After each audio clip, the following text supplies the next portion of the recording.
now from left to right to the short side of the field. Rodgers again wants to pass. Rolling to his right. Throws to the end zone, and it's caught. He's got a touchdown.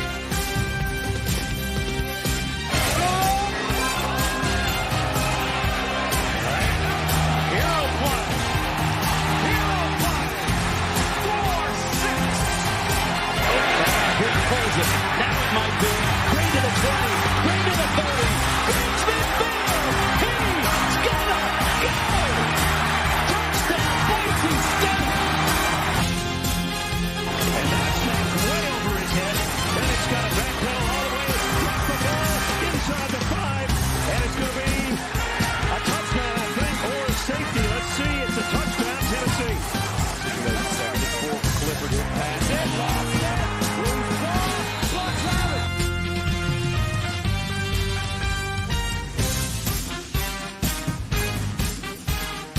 He's in the backfield. Now he checks out. Trouble. No chance. Got it away, though. Got it away to Fisher again. Inside the 10. He'll score.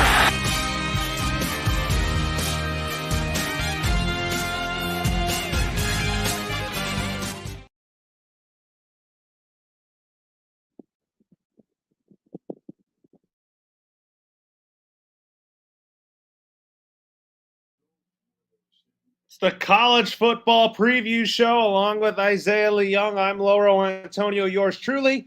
Oh, man, we are in for a great show tonight. I mean, college football just began with week 0, but we are into the good stuff in week 1, and we get to talk about some really, really good conference games coming up and all that, and I cannot wait to get started here and talk about my favorite college football teams in Alabama, Crimson Tide, and the Michigan Wolverines. But I also like my UCLA Bruins in college football and the USC Trojans. But they looked pretty good last weekend, Isaiah. And Isaiah, how's it going? What's up, guys? Man, college football is back, which means football season is officially here, man. It's a great time of year, man. It means the madness of football starts up once again, man. I can't wait for it. We are in for, I think, one of the best seasons of all time in college football.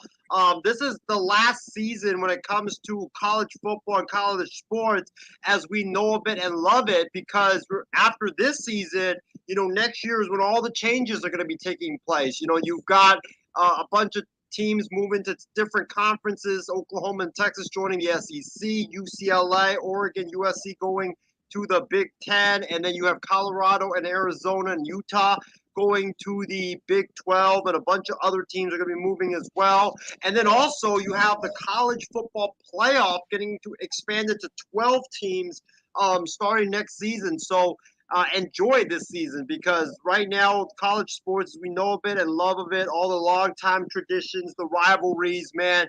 A lot of it might be stripped away from us starting next season. So just enjoy this season. I can't wait, man, and I can't wait to see what happens beginning this upcoming Saturday.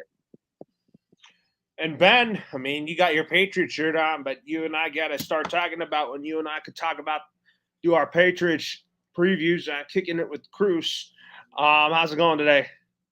Good. Hopefully you guys are doing well. It's been a while since we've last talked.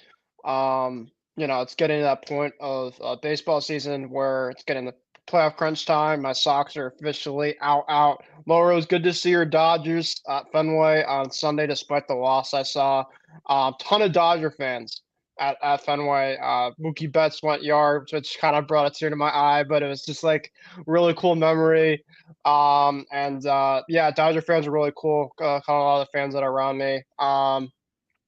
In terms of for NFL, we're a week away. In terms of college football, UConn football plays tomorrow in about 15 minutes Eastern time from where I am. So I'll be tuning into that. But can't wait for the Buckeyes season. Stephen Wayne, let's go.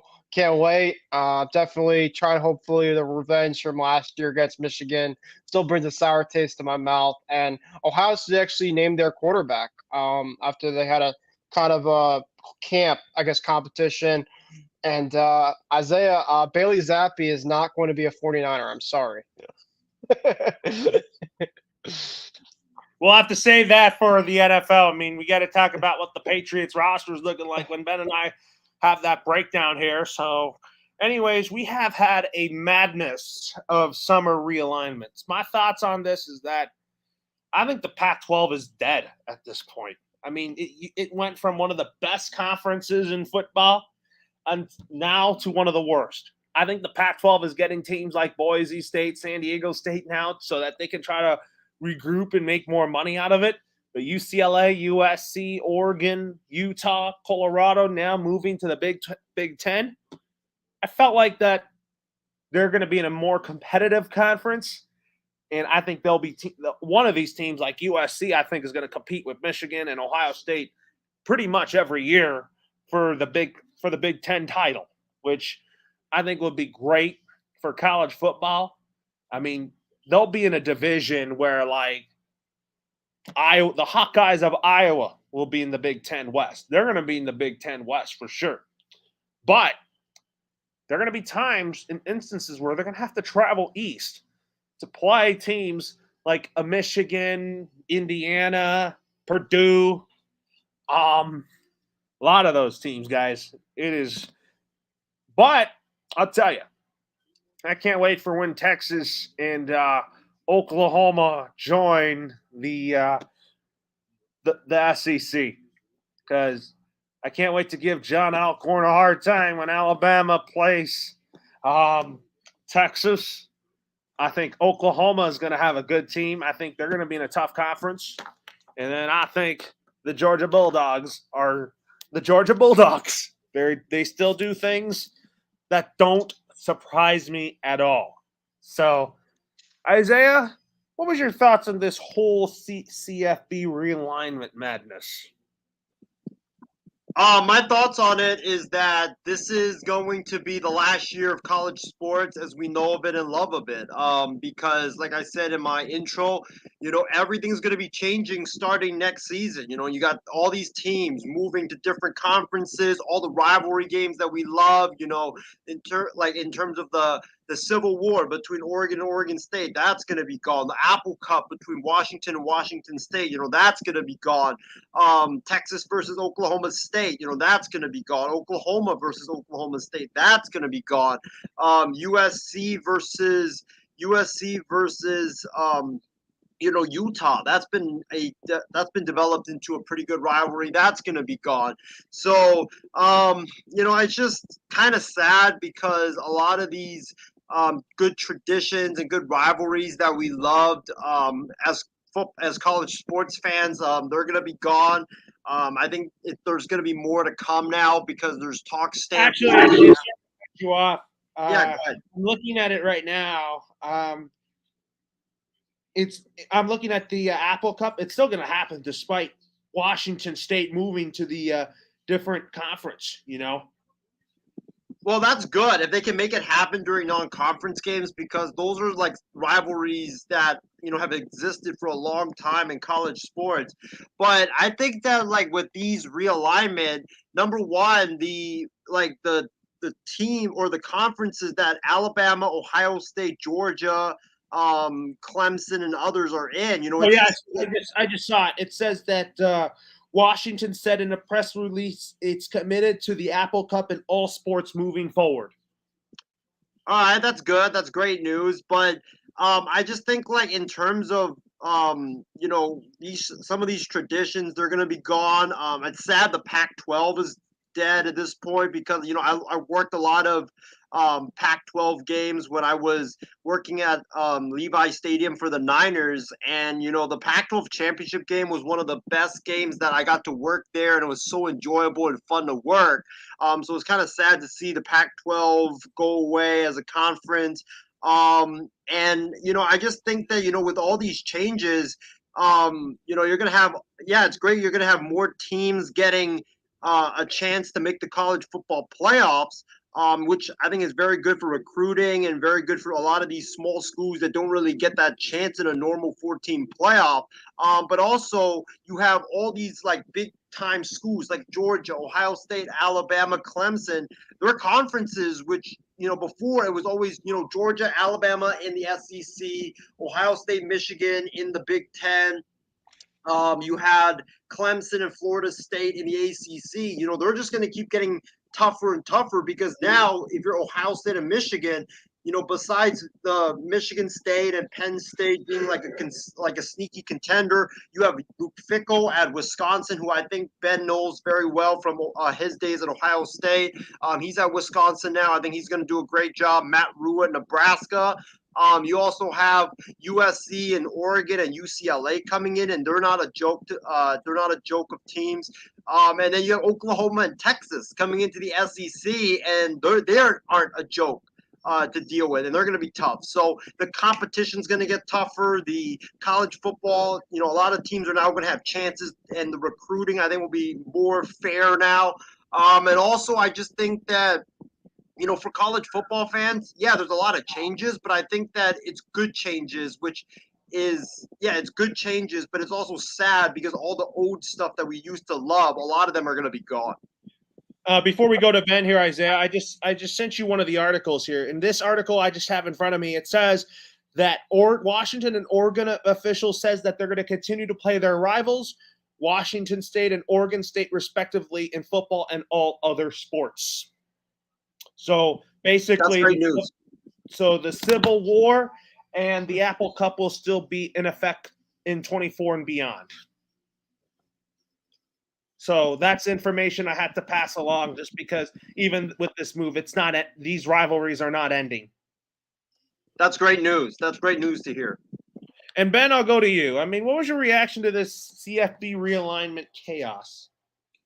Yeah, I mean, it's obviously it's going to change a lot of things in the college football type of landscape of things. Like Isaiah was mentioning, it's going to be pretty much kind of a second type of college football, I wouldn't say world, but just kind of a feel in a way, because, so many teams would play each other that we'd always be used to. And obviously that won't probably be the case anymore. Another thing too that I was reading as Isaiah was talking was in terms of the alignment, it looks like they're trying to expand the college football playoff, which might add some more teams. Looks like they might have 12 teams in this college football playoff format. And Heather, I'm trying to remember her last name. She does a really good job for ESPN for college. Heather Dinich, senior writer. She had this great article about the alignment and stuff like that, and that was one of the biggest things about that in terms of the format and everything like that. So that should be fairly interesting. And then she also was mentioned about they had a meeting on Wednesday, and the group had 4 remaining Pac-12 teams: Cal, Stanford, Washington State, and Oregon State, possibly maybe joining the ACC. We'll see specifically if that might go through or not. I'm not sure specifically on that, but and then just the president of the college football playoff obviously has a lot of decisions to make in terms of where the format goes with some of the teams into some different conferences and stuff like that. So yeah, I mean, it changes a lot of things. Specifically, I think there's going to be some excitement, but I think it's just going to be a lot of new change. And obviously, like I mentioned, it's going to take a lot of getting used to. And another thing too, guys, it's a money grab. A lot of the teams that, might have been in a smaller conference, if they're joining a bigger conference, they're going to get more recognition. They get more recognition, obviously, that as the TV rights, the TV ratings. And so it's a lot of this at the end of the day. Anyways, guys, with that being said, here now we're going to preview our college football teams. I know that everybody has their favorite college football team, so I'm going to go first. I'm a Michigan guy, also in college football, but I also love Nick Saban and the Alabama Crimson Tide, because knowing that he is friends with Bill Belichick, they used to work together. It's a match made in heaven that both him and Nick Saban both think alike. But talk about the Alabama Crimson Tide. I mean, this team last year played in the Sugar Bowl and won. And I really think that this team is ready to because I really think that the Alabama Crimson to Alabama football is going to be one of those teams that is still going to be, I still think that they are one of the best college football programs in football. But now, who is at quarterback now? It's Jalen Milroe. I don't know what I'm going to expect out of him yet because I've seen him play in relief of Bryce Young one time last year. I mean, he was pretty good, but we're going to have to see what he's going to bring. But you talk about guys like the Sean Alexander watch list. I mean, you talk about Haynes, Downs, and Proctor. I mean, Caden Proctor, Caleb Downs, and Justin Haynes, they could be guys that could be players to watch out for in Alabama. But at the same time, I'll tell you, in the games I'm looking forward to in college football for Alabama, I obviously can't wait for the Iron Bowl. But I'm going to have to pull up the schedule right in front of me. So their season starts on September 2nd when they play Middle Tennessee. And then they'll take on the future opponent in the SEC and the Texas Longhorns. And then they'll play South Florida in week 3. And then SEC play will begin with Ole Miss. And then play Mississippi State, Texas A&M, Arkansas, Tennessee, LSU. That's going to be a game to watch on November 4th. And then Chattanooga, Kentucky, and, of course, the Iron Bowl in Tiger Stadium on November 25th in Auburn. So that's my take on Alabama. I could see Alabama competing with Georgia in the SEC. So anyways, here now with Michigan. I'm going to turn it over, talk about it with Isaiah. I mean, I just said something about Alabama competing with Georgia in the SEC, and obviously that is my choice for the SEC championship game. With Michigan right here, Jim Harbaugh is going to be at the first 3 games, and then after that, Jim Harbaugh's back after that. I think Michigan is going to be a team that is going to be still really, really good. I mean, the team to beat in the Big Ten when we make our Big Ten predictions. And they start their season with East Carolina on Saturday. So looks like Jim Harbaugh will be back on the game on the 23rd against Rutgers.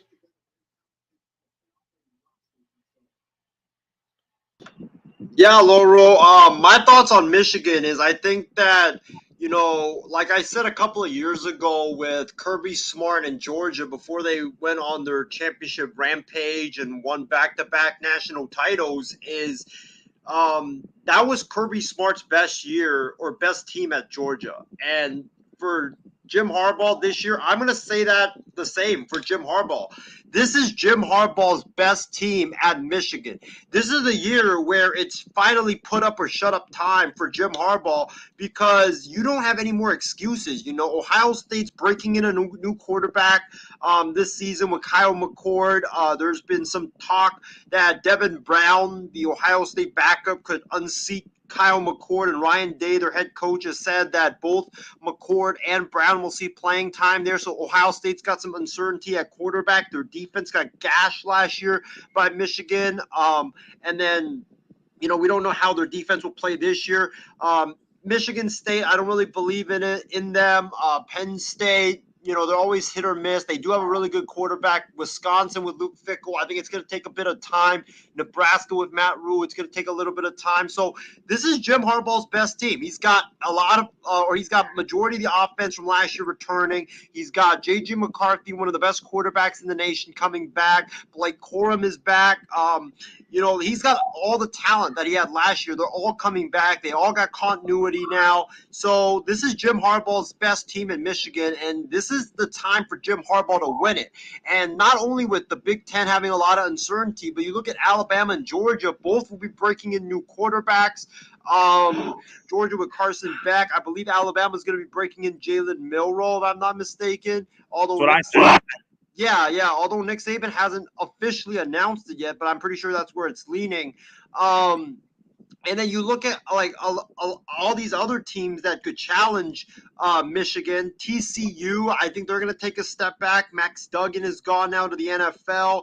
Oklahoma, we don't know how their defense is going to play. Clemson has a new quarterback and a new offensive scheme. So a lot of these teams in college football that are your typical contenders, they're having a lot of uncertainty, whether it's quarterback or offensive coordinator or scheme or defense, all that stuff. So Michigan is the team with the least amount of question marks. So this is Jim Harbaugh's best team. And I think right now, a lot of people have them as the favorites to win it all. I don't have them as the favorites personally, but this is Harbaugh's best team. And, he's got to win it. He's got to break through in the playoffs and win a championship either this year or next year.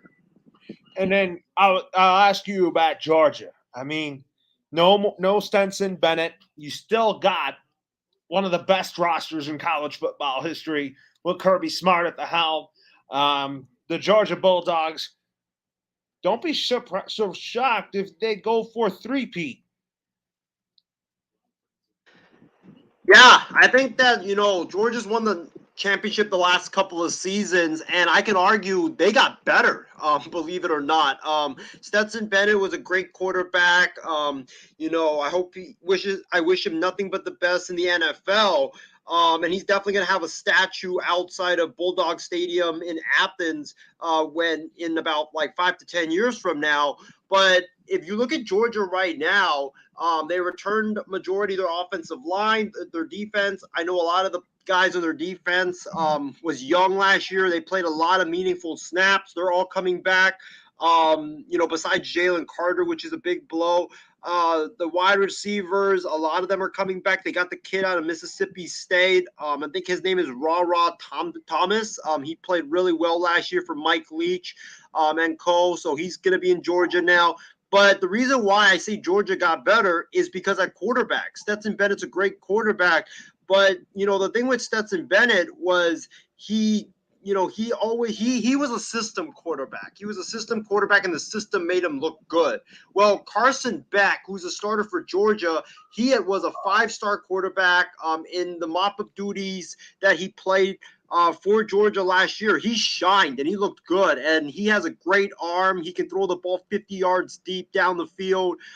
He's got great wheels as well. He can move in and out of the pocket. I think that Georgia got better at that position. And I think that now you replace Stetson Bennett with a guy that a lot of people hyped up when he was first recruited to Georgia, 5-star recruit in Carson Beck. I think the Bulldogs are definitely primed for another shot at another national title. And, if Kirby Smart, and I don't know if Ben or Loro, you guys will agree or disagree with me on this, but I think that if Kirby Smart three-peats, I think we got to start having the question, who's a better coach, Kirby Smart or Nick Saban? Because Kirby Smart will be doing something that Nick Saban never did in his career, which is win 3 straight national championships. And that would be something that I think it's only been done twice in the history of college football. So if Kirby Smart three-peats, I think we're going to start to have that question of who's the better coach between Saban and Smart. And if you look at Georgia's schedule, it is very, very easy. They start off this upcoming week with Tennessee Martin. That should be an easy win for the Bulldogs.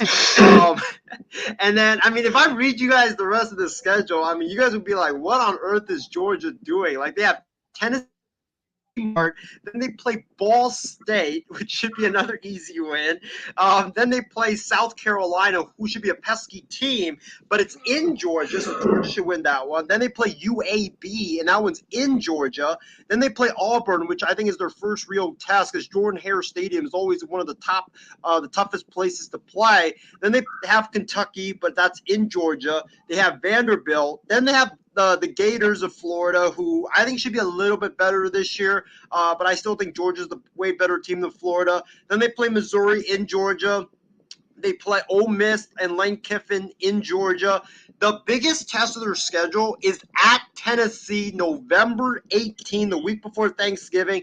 That's going to be the big test for Georgia. I think that whoever wins that game will be representing the SEC East in the SEC championship game, and I think that one will be the game for all the marbles. So I can't wait for that game, and then they finish up with Georgia Tech. So I could see Georgia definitely going to be undefeated, or at the very worst, one loss, and that one loss would be at Tennessee, because as Alabama found out last year, at Tennessee is a very, very tough place to play.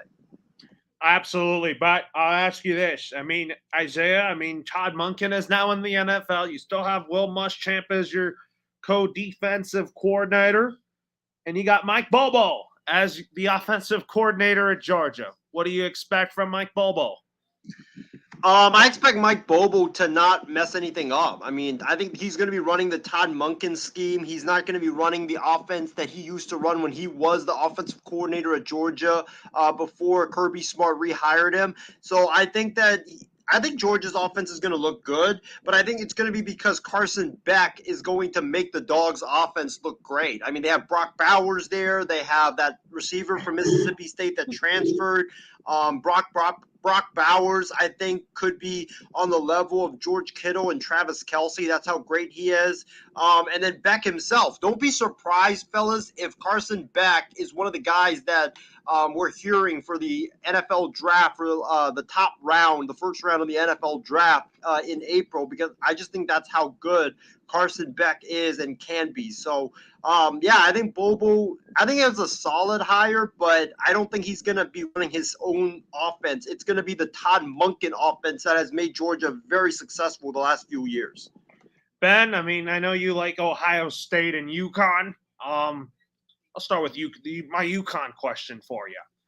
How confident are you that they can be really good this year? I also kind of follow Boston College football too. But in terms of UConn, tomorrow they have their first game against North Carolina State. But the biggest thing about UConn, for most of my existence, is they have not been good.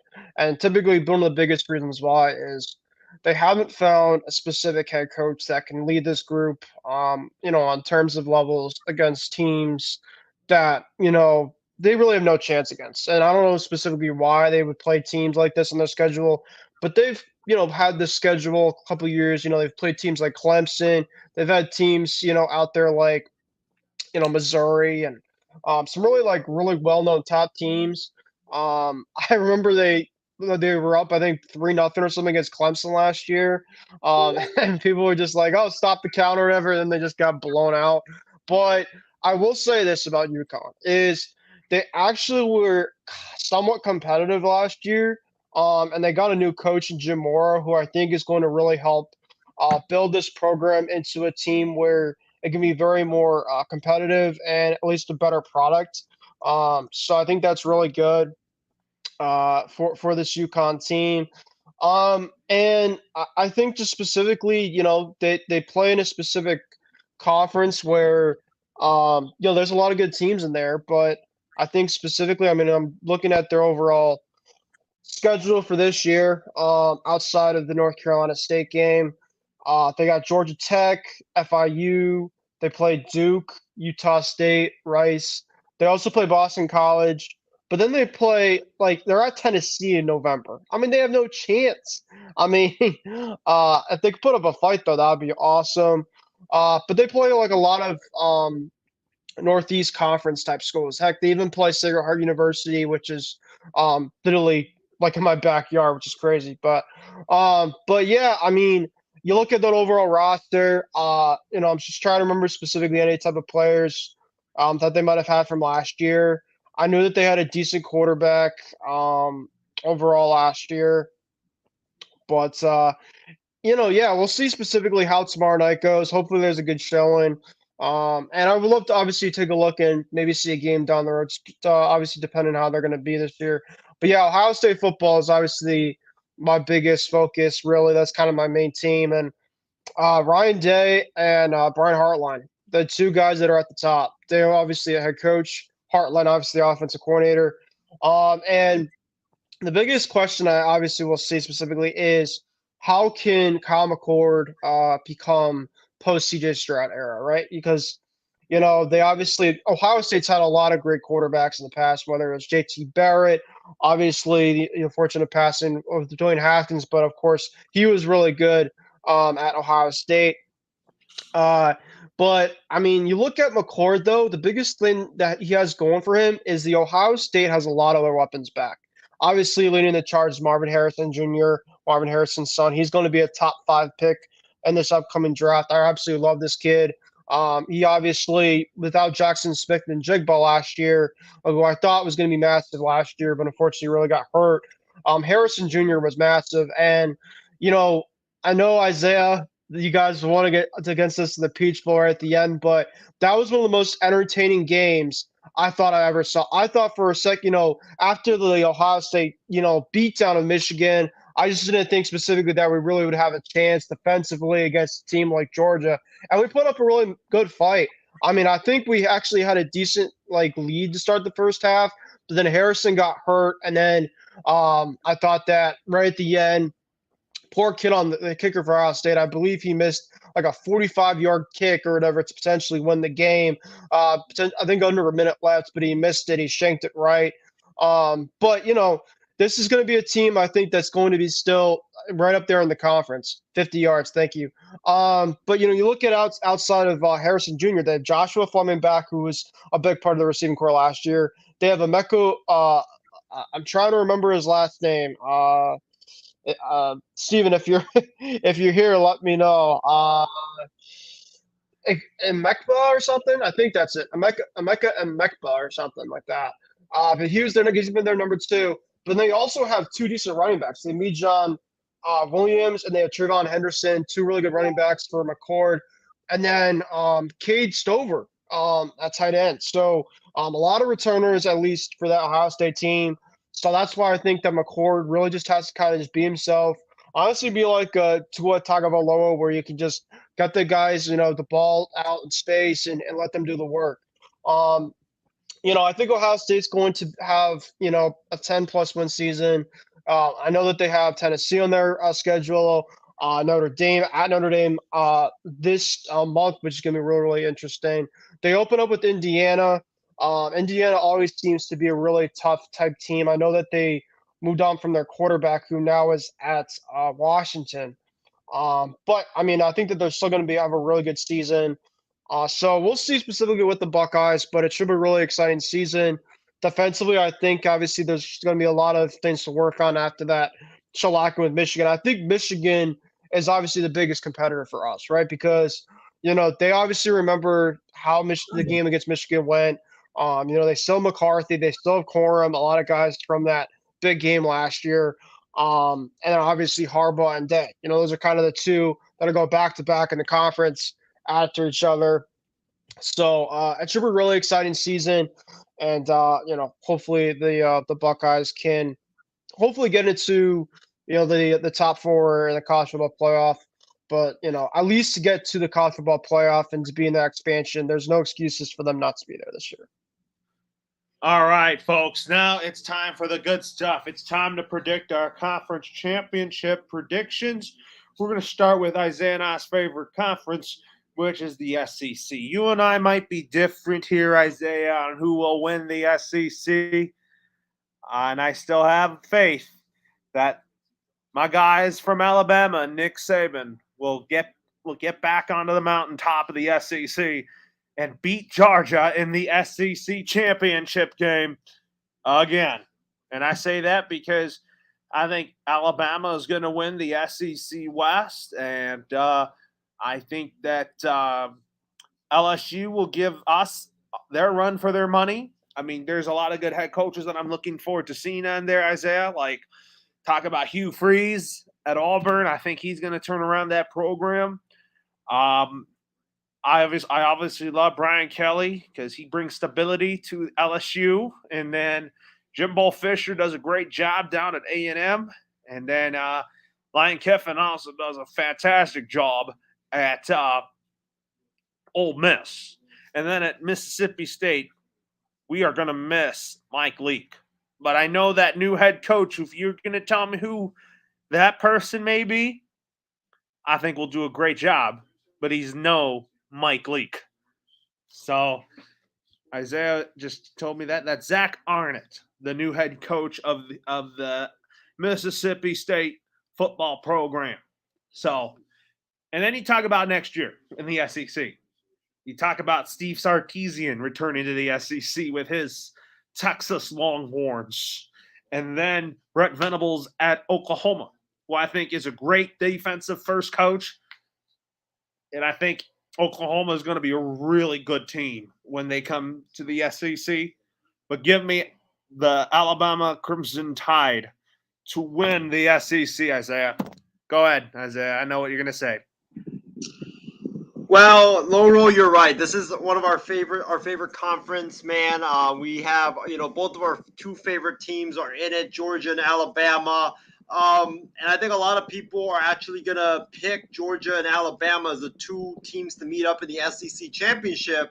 But for me, I'm going to go with the Georgia Bulldogs. Kirby Smart and co. They have won back-to-back national championships. They have a guy in Carson Beck who is arguably the best quarterback to play at Georgia since Kirby Smart has taken over at quarterback talent-wise. And then you have the offense with guys like Robert Thomas, Brock Bowers there, Laramie St. Thomas, I think his name, wide receiver. At Georgia, Ladd McConkey, who's a very fast, speedy, young receiver. He reminds me a lot of Hunter Renfrow. He's going to be one of the guys in the slot for Georgia. And that defense is vaunted. They're always going to be very tough. And you look at Georgia's schedule. I mean, it's just so easy with all those opponents there, minus Tennessee. So I think Georgia, when it comes to the SEC East, I think that they're going to run the table in that division. I don't trust Florida. I think Billy Napier and the Gators are a year away. They didn't really impress me in his first year. Their quarterback who transferred from Wisconsin, I think Ben knows him very well, Graham Mertz, he's not that good of a passer. Like that guy, I was watching a lot of Wisconsin games. They lost because of him. Their defense was very good, but they just couldn't move the football up and down the field. So that's why he lost his job. And I think that now you leave the Big Ten where you couldn't move the ball up and down the field and you go to the SEC, which is a tougher conference. It just doesn't make any sense why he decided to transfer there. But I'm not impressed with the Gators. You look at South Carolina. I think South Carolina could give both Georgia and Tennessee a run for their money. I like Shane Beamer. I think he's an excellent coach. He's got that offense humming with Spencer Rattler there at South Carolina. I think that you look at the other teams, Missouri, they are probably a couple years away. I think Eli Drinkwitz, I think that's the coach's name. I would not be shocked, sadly, if he gets fired by Missouri, because it just seems like they've been rebuilding for like the last 5 to 6 years under him. And then you look at Kentucky. Will Levis is gone now. They don't have a good quarterback there. And then Tennessee is the one that I think will give Georgia the biggest problems. But the problem with Tennessee is that, number one, I don't know if I can trust Joe Milton, the former quarterback from Michigan. He did not look good at all at Michigan, and now he's going to Tennessee. I don't know how he's going to be. I don't trust him passing the ball wise. And that defense, Tennessee gave up 50-plus points to Spencer Rattler and South Carolina, and they made Spencer Rattler and South Carolina look like the second coming of Patrick Mahomes. Like, that's how awful the defense was last year. Like, their defense was one of the big reasons why they lost a lot of games. And I just don't think that, if you put them against Georgia, I think Georgia's defense will be able to contain that Tennessee high-powered offense. But can Tennessee's defense contain Georgia with Carson Beck? I doubt it. So give me Georgia to win the SEC East. In the SEC West, fellas, I'm going to throw a big bombshell prediction at you. I don't think it's going to be Alabama. And I don't think it's going to be Auburn. Give me LSU with Brian Kelly. I think Brian Kelly and LSU runs the table and wins that division again. The big battle will be against Alabama in, I believe, mid-October, early November. November? Okay, yeah. So that's going to be the big battle. But Brian Kelly's got his starting quarterback back from last year, Jaden Daniels, who was a Heisman Trophy candidate. Their defense with Harold Perkins was very young last year. They played at an outstanding level. They're going to be back. They're all back for another year.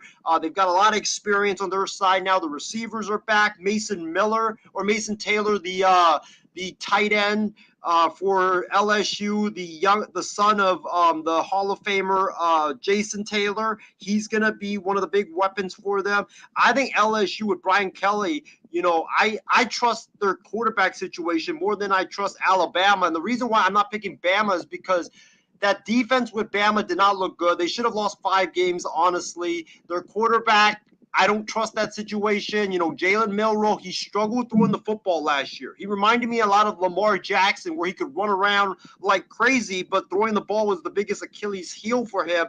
Tyler Buckner, the quarterback out of Notre Dame that transferred there, he was not impressive whatsoever at Notre Dame. That's why he lost his job. And then Ty Simpson, the other quarterback, he struggles with throwing interceptions at practice. So if you're throwing interceptions at practice, how can you go on the biggest stage and ball out against great competition? So I think LSU wins the SEC West. 2 teams to watch out for in that division. Texas A&M, because Jimbo Fisher is not calling plays anymore. It's Bobby Petrino. He's an outstanding play caller. And with that defense and that offense being more creative, I think that A&M could also be a force to be reckoned with there.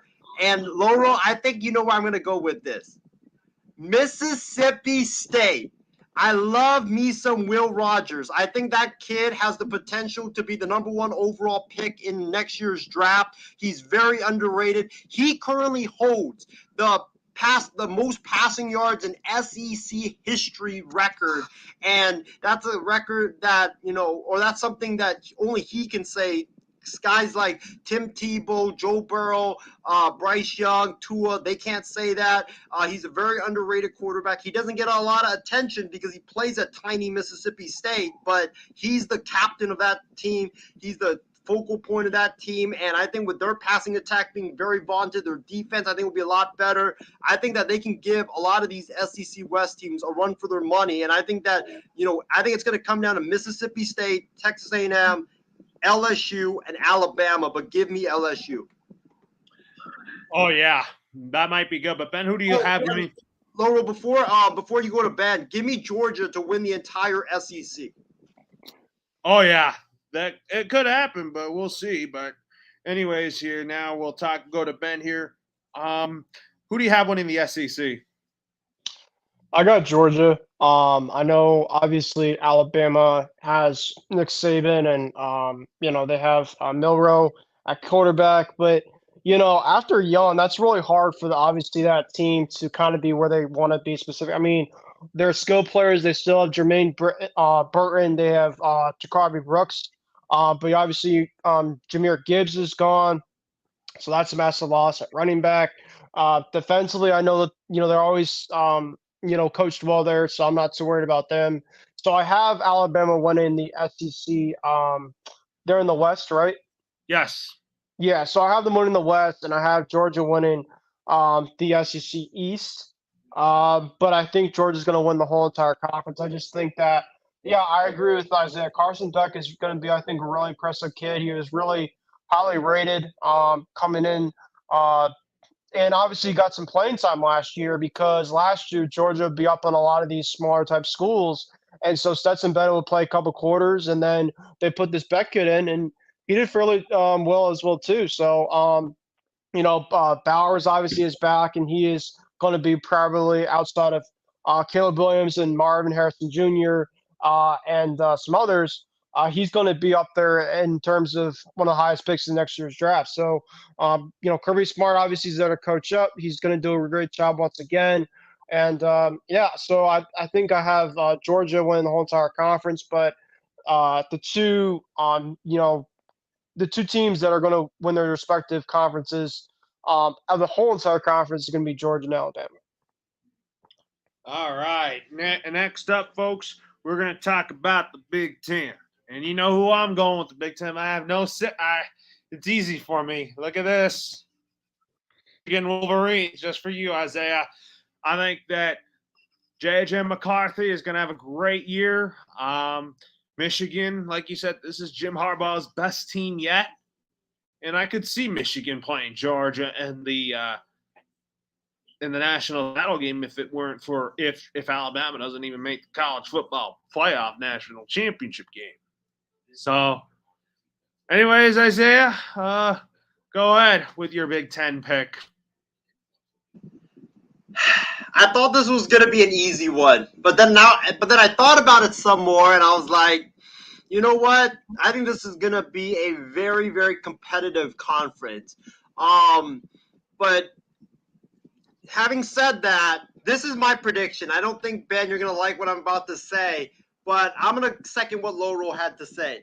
Give me the Michigan Wolverines and Jim Harbaugh to win this conference. I think they're the best team in this conference. They've got a lot of their talent from last year coming back. Their defense is back.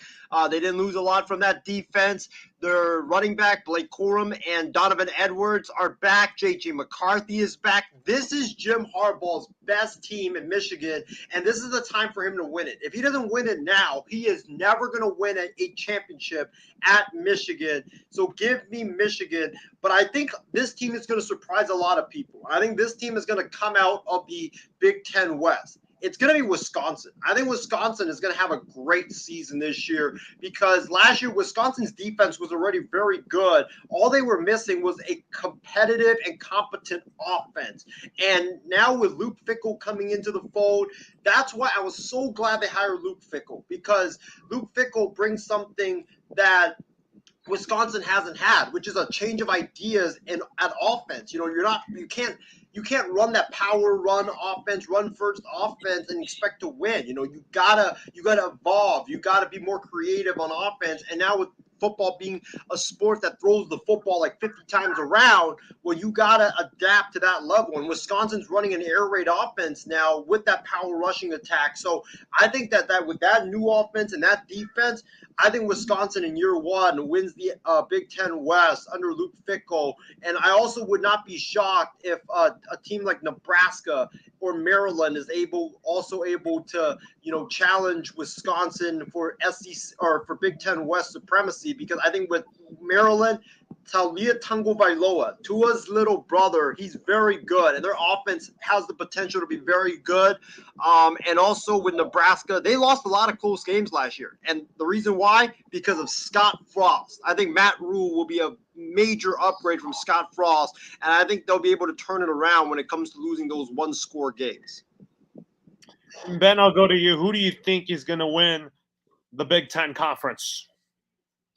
Ohio State, boys. You know it. Them Buckeyes. So I think specifically, though, it's going to come down to the last Ohio State-Michigan game. And I think that Ohio State's going to get their revenge. I think that, typically speaking, when you play a team, especially coaching-wise too, there's obviously a lot of back and forth. And I think that Brian Day is going to come out on top in this specific game when they play each other later on the season. And they have still one of the best players in college football, and that's Marvin Harrison Jr. And I think specifically that, he's going to really make a lot of big-time plays. I know that Michigan obviously has a lot of good players on their side of McCarthy and Blake Corum, so it should be a really good, fun game.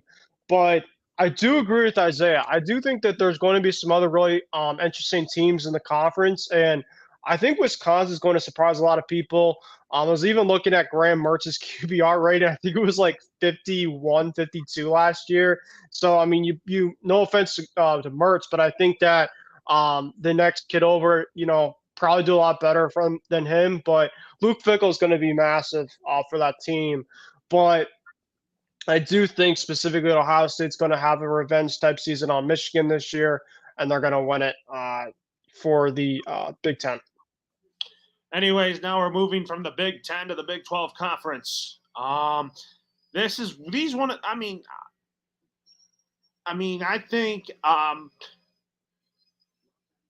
think TCU could take a step back. I don't really see that, but when I look at this conference here, who I think is going to win that conference, I am going to pick Kansas State to win the Big 12 conference. I think that they want revenge. I think because knowing that they beat TCU in the Big 12 championship game, I really think they're going to win it this time again. What about you, Isaiah? This might be my most shocking pick of the night. Give me Keaton Slovis and BYU to win the Big 12 in their very first year. I look at BYU, I look at a team that last year was very competitive despite not having a good quarterback. And now you replace the quarterback that they had with Keaton Slovis, who I thought got very unlucky at USC. At Pittsburgh, he struggled with injuries, but now he's fully healthy. And you have that great rushing attack there with a great defense as well. And I think their passing attack is going to be so much better. I think it's going to help lift BYU into winning this conference. I think Keaton Slovis is going to have a great year. I expect a bounce back season for him. I expect him to be hungry because this is his last year in college football, and it's hit for him to prove that hey, I can play in the I can one day play in the NFL, and I'm a very good talent. So give me Keaton Slovis at BYU. I think that this conference is going to be a great conference, and I think it's going to be more competitive than a lot of people think. But when you look at this conference, you have BYU there. You have, Oklahoma with Brent Venables, who I think, Oklahoma is going to be very good. But I just think BYU is going to ultimately beat Oklahoma in the Big 12 championship game and win this conference. But Oklahoma is going to be very good with Dylan Gabriel and Brent Venables. I think Brent Venables, that defense is going to get so much better. They added a lot more talent to that defense.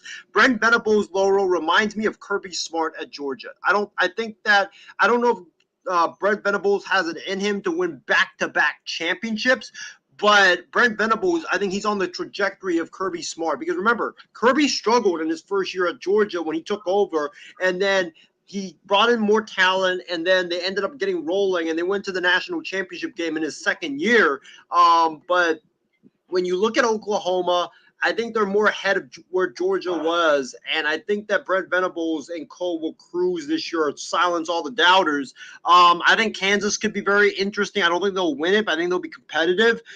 Texas, this is Steve Sarkisian's year. He's on the hot seat. If he doesn't win the Big 12 this year, you can forget about winning the SEC and having future success at Texas, because if you can't win the Big 12, how are you going to win the SEC? You just can't, because the Big 12 is a less superior conference than the SEC. So if you can't even win that, then forget about winning the SEC. And with the quarterbacks that you have, this is Sark's best team at Texas. And if he doesn't win, or if he doesn't at least go to the Big 12 championship game, I could see him being out there in Austin. And then you have Dana Holgorsen at Houston. They're always fun to watch and very pesky. Baylor as well, Oklahoma State. I think, and TCU, don't forget about them. I think TCU, I agree with you, Loro. I think they're going to take a step back because they lost Max Duggan and Quentin Johnson and a lot of their playmakers on offense. So for me, I got BYU with Keaton Slovis. I think they're going to come into this conference and just shock the entire conference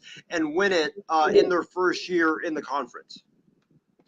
Next up, we got to talk about the Pac-12, but I'll tell you, I think USC wins the Pac-12 again.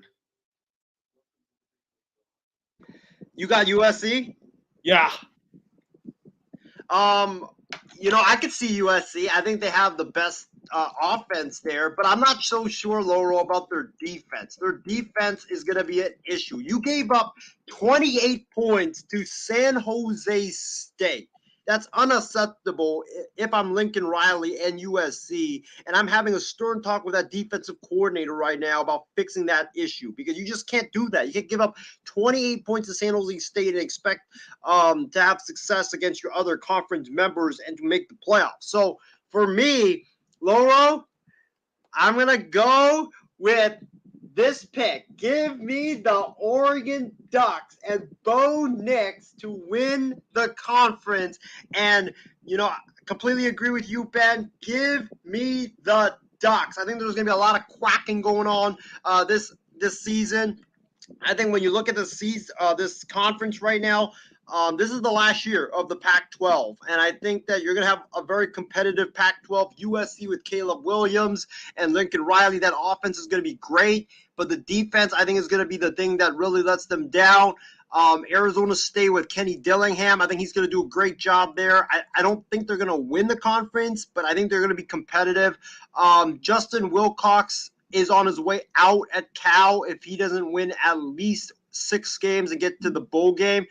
They've been really awful the last several years. Their offense has been awful. They've been changing offensive coordinators every year, and you can't do that. Laurel, I think the most exciting team that you and I would agree on in the Pac-12 is not USC. It's Colorado with Dion, with Coach Prime. I think Coach Prime is going to have Colorado buzzing, and with Shedeur Sanders there, Travis Hunter there, I think Colorado could also take a big leap in that conference and get to a bowl game after only winning 1 game last season. And then Washington with Michael Penix Jr. I think that, Washington, they could also be a top contender, but they have to get past Boise State, which is not going to be easy week 1. UCLA with Chip Kelly, I think they're going to be a contender in this conference. And also, don't sleep on Oregon State. Jonathan Smith has the Beavers going in a great direction, and I think they could also contend. So we're in for a great conference. Utah as well, can't forget about them. But give me the Ducks. And give me the Ducks and give me Oregon and UCLA. It's going to be the Chip Kelly Bowl in the Pac-12 championship game. I could see that. I like UCLA too. I mean, UCLA with Chip Kelly has done a great job, and I really think that I could definitely see that. But I tell you, now we go to the ACC. This is, for me, I like Mario Cristobal. I like Dabo. But my pick for the ACC is I'm picking the Clemson Tigers. Death Valley is back.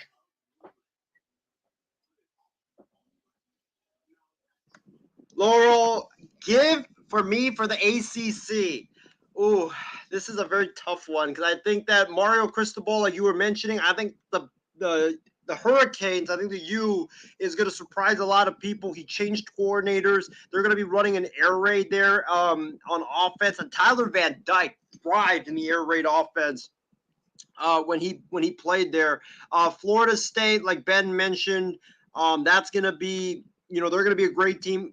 Florida State and LSU week 1. That's going to be a very exciting matchup. I can't wait for that with Jordan Travis. He's going to be lethal there at FSU. Clemson with Cade Klubnik. I think they found their next great quarterback. I think that they are going to definitely be in the mix for sure. But Laurel, I'm going to go with my pick from last year. I know it made me look silly last year, but I'm going to go with my pick anyways. Give me the U. The U will be back with Mario Cristobal and company. They changed coordinators. They have a new offense there that Tyler Van Dyke thrived in his first year at the U. Their defense, I think, will be so much better. They've got a lot more talent now than last year. Give me the U and Mario Cristobal to surprise a lot of people and win the ACC and stun the world. It's going to be Miami versus Clemson, like the good old days in the ACC championship game. And give me the U to proudly declare that they are back and win the ACC conference. So anyways, now we're going to talk about the Mountain West. So, I mean, Boise State, Hawaii. I mean, before we talk about predictions here, I mean, how excited are you about year 2 in the Timmy Chang era in Honolulu? Very excited. I'm jumping up and down because last week, week 0, I watched Hawaii go into Vanderbilt, an SEC school, and have a very competitive game and almost beat Vanderbilt in Vanderbilt. and their defense played great. Their offense, with the run and shoot offense coming back, they were outstanding. They had a lot of explosive plays. I love that offense with Timmy Chang, and I'm glad Hawaii brought it back. And Braden Shager looks like an absolute star at Hawaii under Timmy Chang, and I think they're going to be a lot more competitive than a lot of people are giving them credit for. You talk about the Rainbow Warriors. Are you starting to see that this program is starting to get back to its heights? Yeah, I think slowly but surely. I think the Rainbow Warriors, I don't think they're going to make a bowl game this year, but I think they could jump up from only winning, I believe, 3 games last year. I think they are going to jump up, and I could see them get to 5. But their schedule is kind of tough. You know, they play Stanford on Friday in Honolulu. Stanford's not really that good. I think Stanford with Troy Taylor, Laurel, Stanford, for the longest time with David Shaw, they were boring. Like, they were running that dinosaur offense just like Pat Shurmur. And now at Stanford, you have Troy Taylor running a no-huddle spread offense there, up-tempo. Like, I think that Stanford will be very entertaining to watch. I can't wait to go to some of Stanford's games. But Stanford at Hawaii, give me Hawaii to win that one.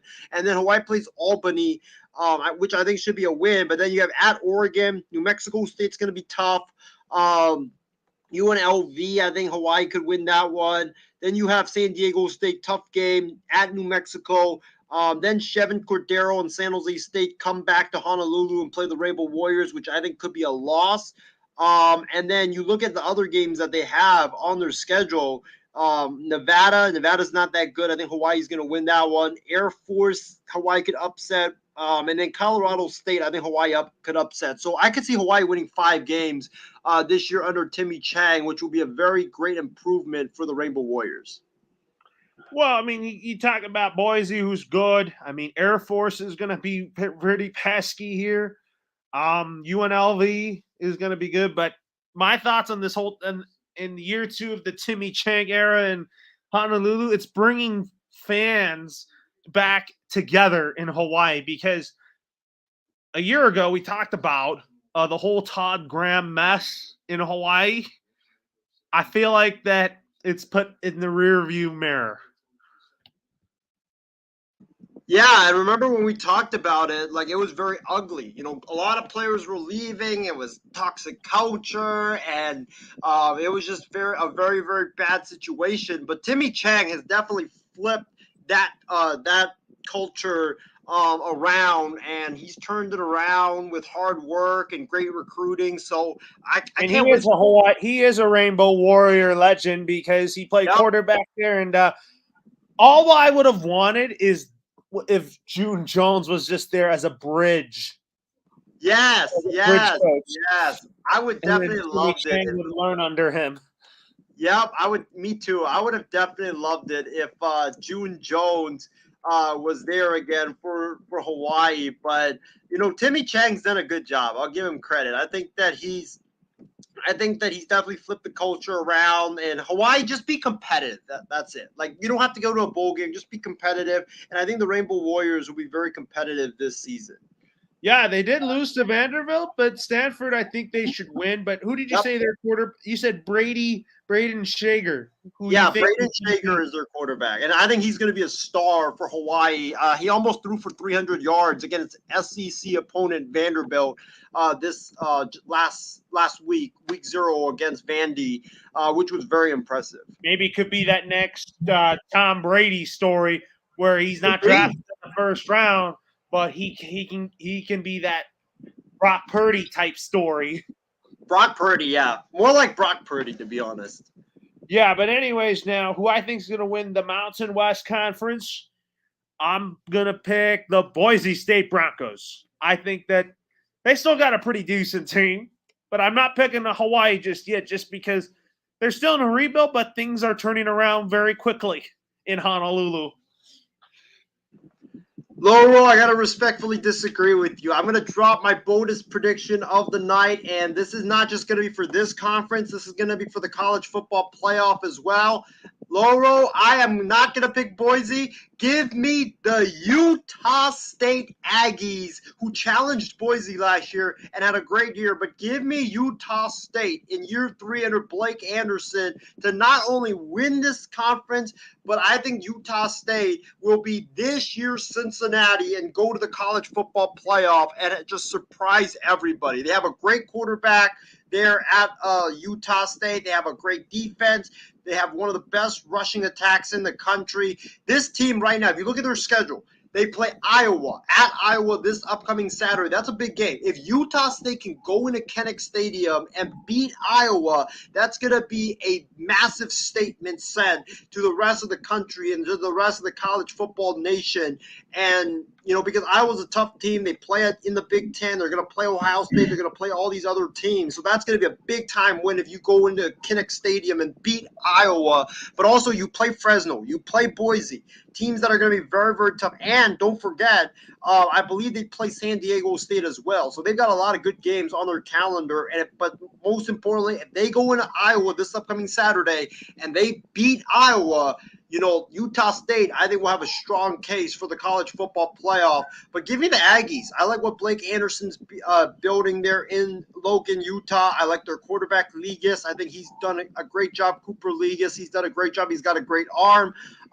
And their running backs are very good. They run hard. And I look at this conference, it's going to be Utah State, Boise State, and Fresno. But I think Utah State is miles above Boise and Fresno, and I think that they're going to steamroll their way to the Mountain West Championship. I could definitely see that. I mean, this is one of those conferences that no one talks about. But now we go to the AAC conference. I mean, I'm pulling up the teams here. The American Athletic Conference in college football. So, let me see who I want here. I mean, trying to see here for football. You got South Florida, you got Navy, you got Tulsa, East Carolina, Memphis, SMU, Tulane, and Temple. But my pick to win that conference is I'm going to pick Navy. I mean, Navy wasn't good last year, but I'll tell you, they are going to be back. I cannot wait to see what Navy does. But Army, on the other hand, Army has a good football team. But you know what? The Black Jeff Monken at Army does a great job. But I really think that Navy football is coming back, baby. Wow, I like that pick, Loro. It's very interesting with Navy. You know what? This is a conference that, it's gonna be like the Mountain West. Not a lot of people are gonna be talking about this conference.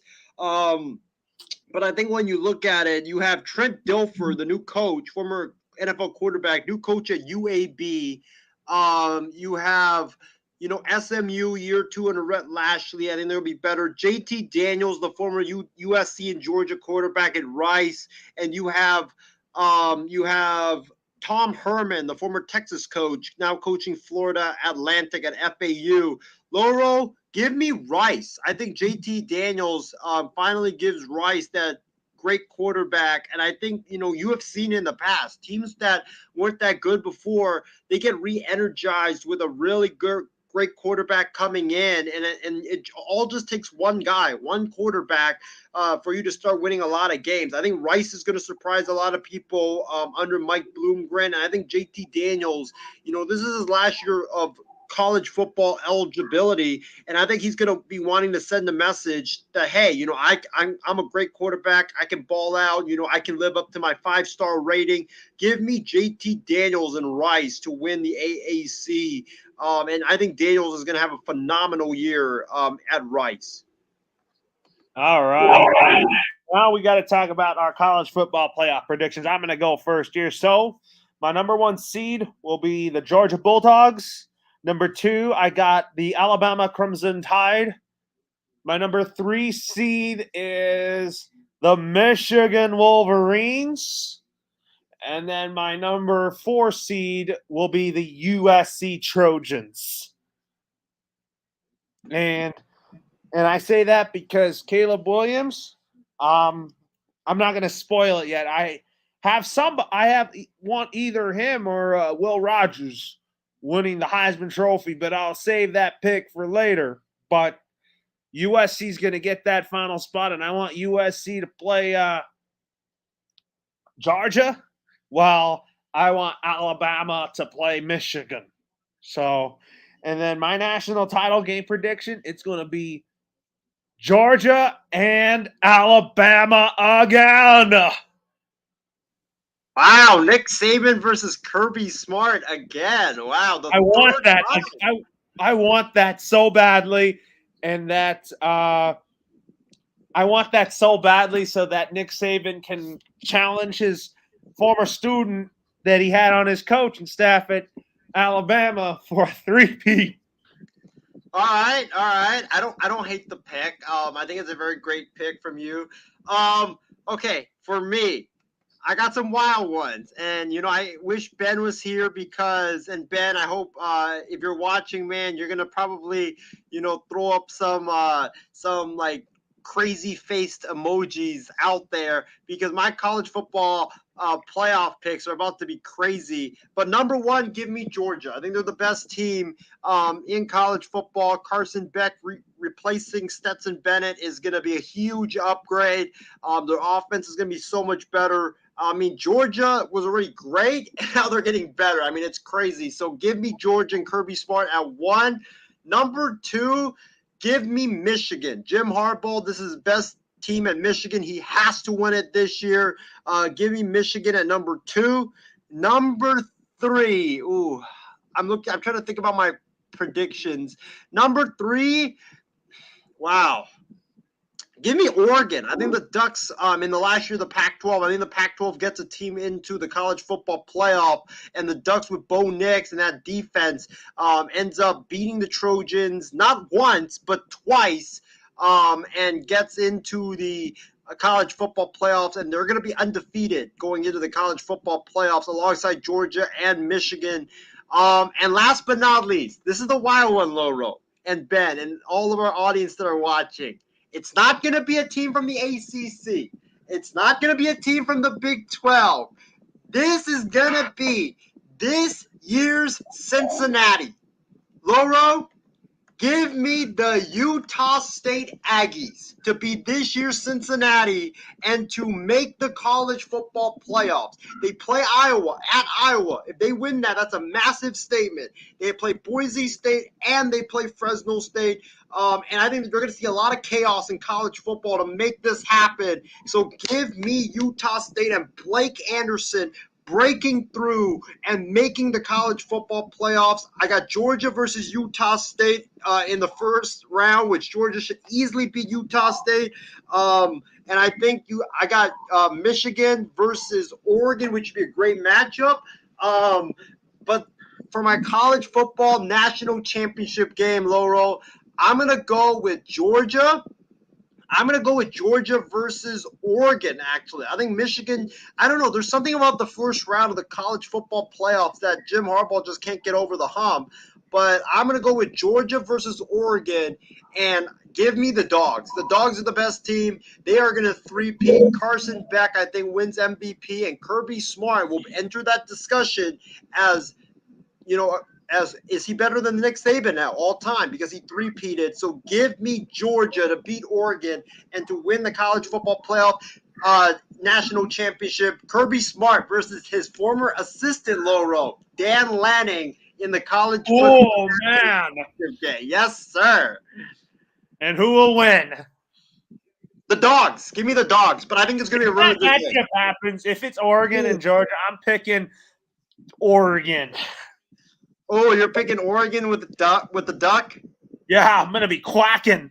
All right. I think Oregon's offense can hang with Georgia, and I think Georgia's offense is gonna be great. Yeah, because Dan Lanning and Kirby Smart know each other pretty good. That I don't see. I mean, Oregon will be one of these pesky teams in there, but I think Oregon is my sleeper in the college football playoff. But I also have Clemson out there, and then I also have Clemson, and then I also have Penn State as my sleepers in the playoff. I think well, for me, if I have to go with the sleeper in the playoff, LSU, because LSU is like Michigan, but on a little bit of a down level. I think that they've got a great team there, and they've got a lot of returning starters. Oklahoma is another one that I'm looking out for, and don't sleep on BYU and Keaton Slovis. Do not sleep on them. Well, I mean, now Ben says Georgia, Alabama, Ohio State, and USC, but Tennessee could be up there too. But anyways, last year I picked a repeat winner in the Heisman Trophy for my Heisman Trophy pick, and I picked Bryce Young, but he didn't win it. I'm having a hard time if I should go with a repeat winner because Caleb Williams won it last year. I could see him winning it again. I'm looking at the odds right now. It's hard to repeat, though. It is hard to repeat. Jaden Daniels is up there, along with Caleb Williams, is the favorite to repeat. Drake May from North Carolina should be up there. Carson Beck has lower odds, but Marvin Harrison Jr. is up there. But I love picking quarterbacks because it's my favorite position in football. But I'm gonna have to pick. Caleb won it last year, and I really think he's in the conversation to repeat, but it is hard to repeat. But I would pick a quarterback, but this is so hard, but I'm going to go for it right here. This year, my Heisman Trophy winner is... I'm going to go with Jaden Daniels, quarterback from LSU.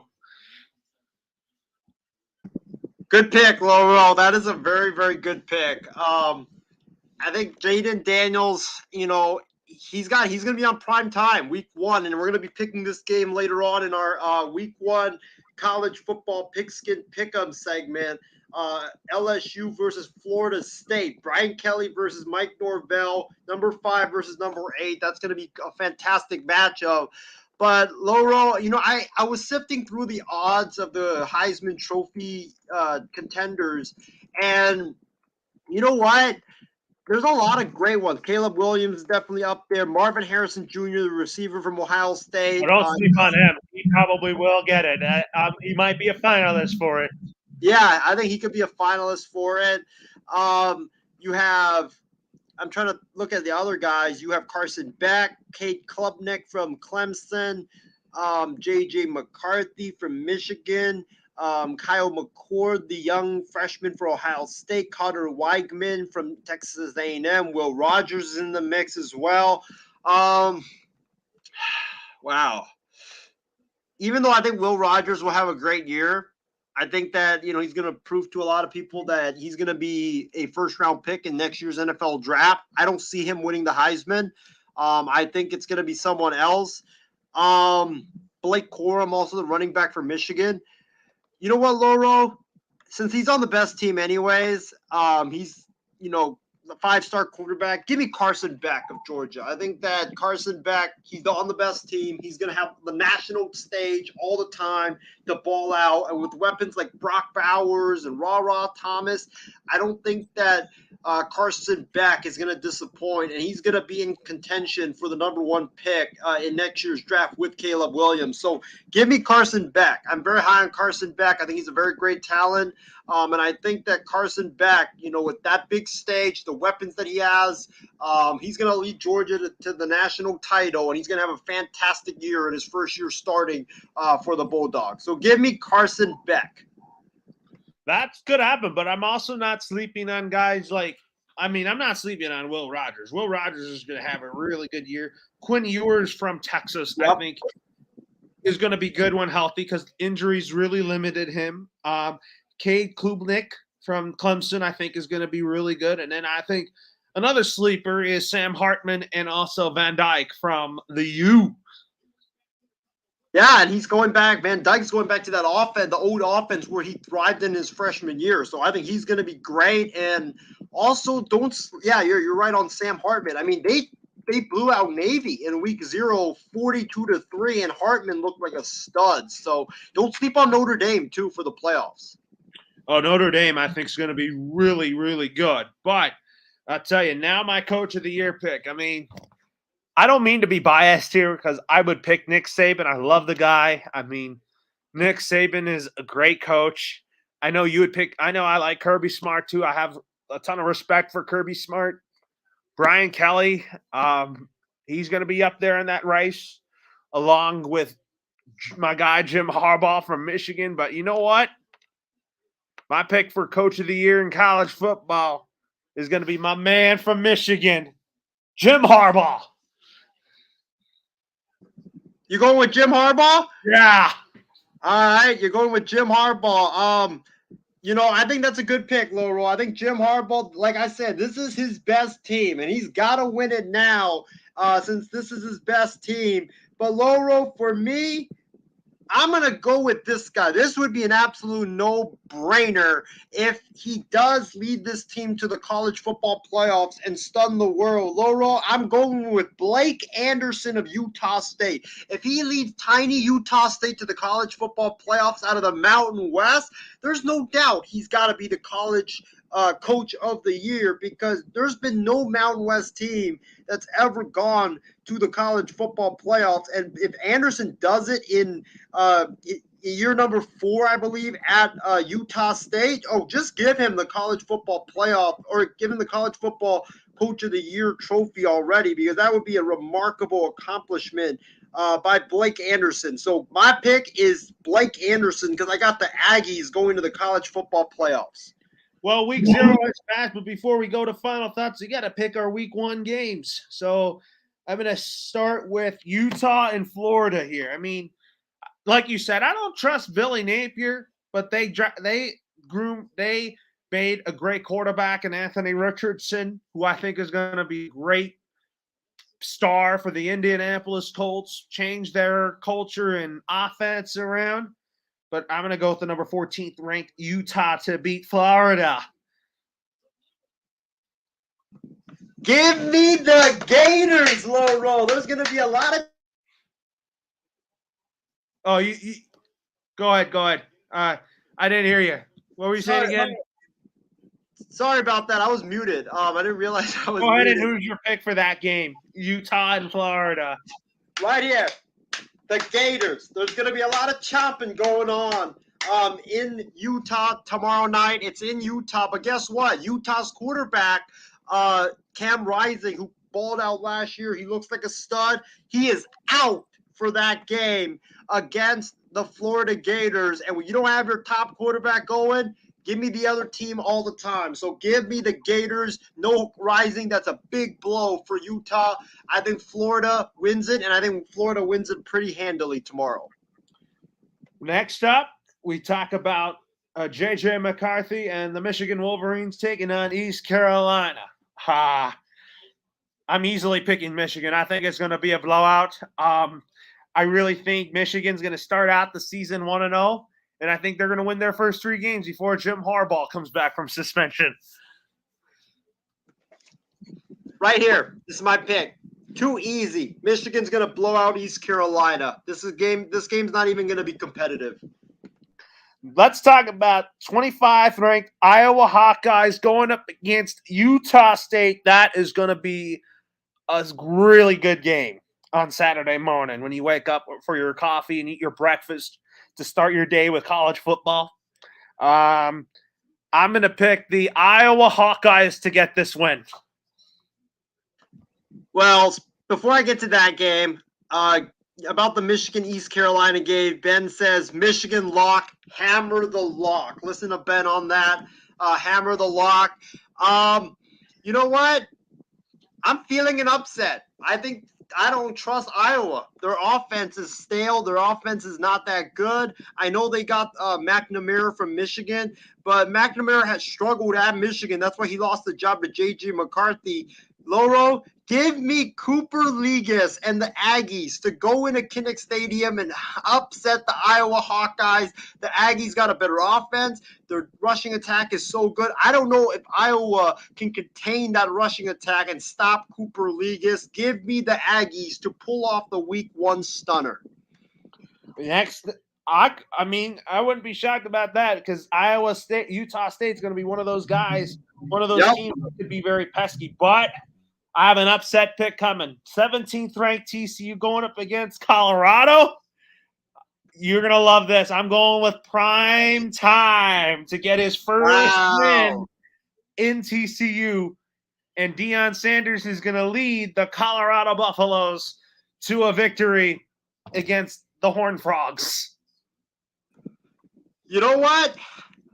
I thought about it. I agree with you. Give me Colorado and Deion Sanders to go into TCU in Fort Worth and upset Sonny Dykes and the TCU Horned Frogs. They lost Max Duggan. I don't trust their other quarterback, their new quarterback. Shedeur Sanders, I think, will have a big day going up against that defense. Their defense is not that good. Like I said in the picks for the Big 12, TCU will take a step back. Colorado, year one, first game under Deion, pulls the upset with all that great energy that they have in that great offense led by Shedeur Sanders. Is Shedeur Sanders the quarterback? Is that Deion's son? Yep, that's Deion's son. He's their starting quarterback. That's going to be good. That's going to be something to watch here. But now, we talk about Portland State and the 15th ranked Oregon Ducks. I'm going to go Bo Nix and the Oregon Ducks to beat the heck out of Portland State. It's going to be ugly. You know, I'm interested to hear what Ben has to say when it comes to the betting for that game. But easy. Give me the Ducks. There's going to be a lot of quacking going on Saturday afternoon in Eugene. Portland State has no chance. It's going to be like 70-3 this game. Easy win for the Ducks. Next up, we talk about number 19th Wisconsin taking on Buffalo. I'm going to go with the Badgers here. I mean, Luke Fickell, his first win as the Wisconsin head coach. Give me the Badgers as well. Buffalo, they're pesky, but Wisconsin is too physical. Wisconsin's defense is going to shut them down. Give me Wisconsin to win this game by at least 25 points. This next game, I'm telling you, you picked Rice to win the AAC, but I am going to pick the Texas Longhorns to go 1-0 in this young season.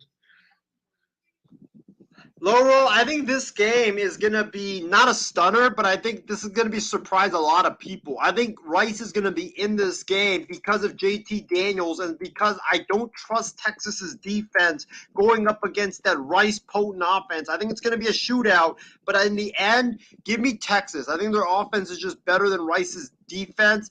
Daniels will keep Rice in the game, but Texas's offense will overwhelm Rice's defense.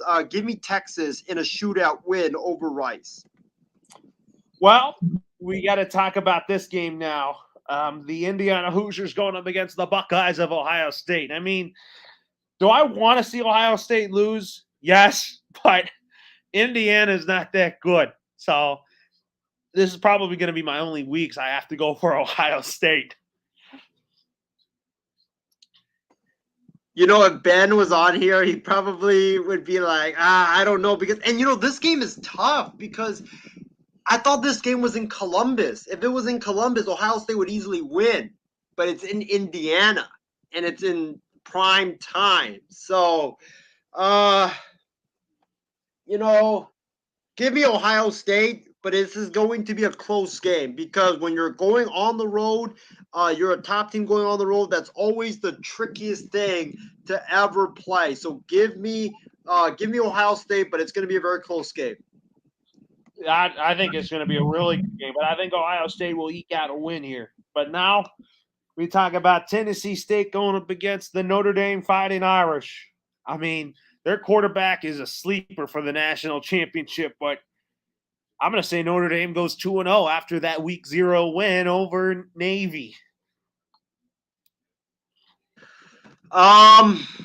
This game's easy. You think Notre Dame blowing out Navy 42-3 was bad? This is going to be even uglier. I could see it being like 70-3. Give me Notre Dame and take the spread, or take the Notre Dame, hammer that lock all day long. Well, we got to talk about Washington and Boise State. I'm picking Boise in an upset, but don't be shocked if Washington gets the victory.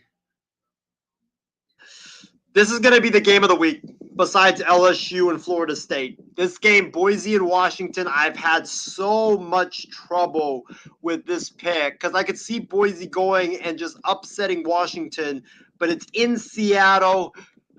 Give me the Huskies to beat the Broncos. It's going to be a close game, but give me the Huskies to beat the Broncos with a game-winning field goal in the end. Next up, we got to talk about Georgia and Tennessee Martin. I'm picking the Bulldogs to win this game. There's no doubt about that. Your quarterback, like you said, Isaiah, is going to be really good. Brock Bowers is going to have a field day in that first game for the Bulldogs.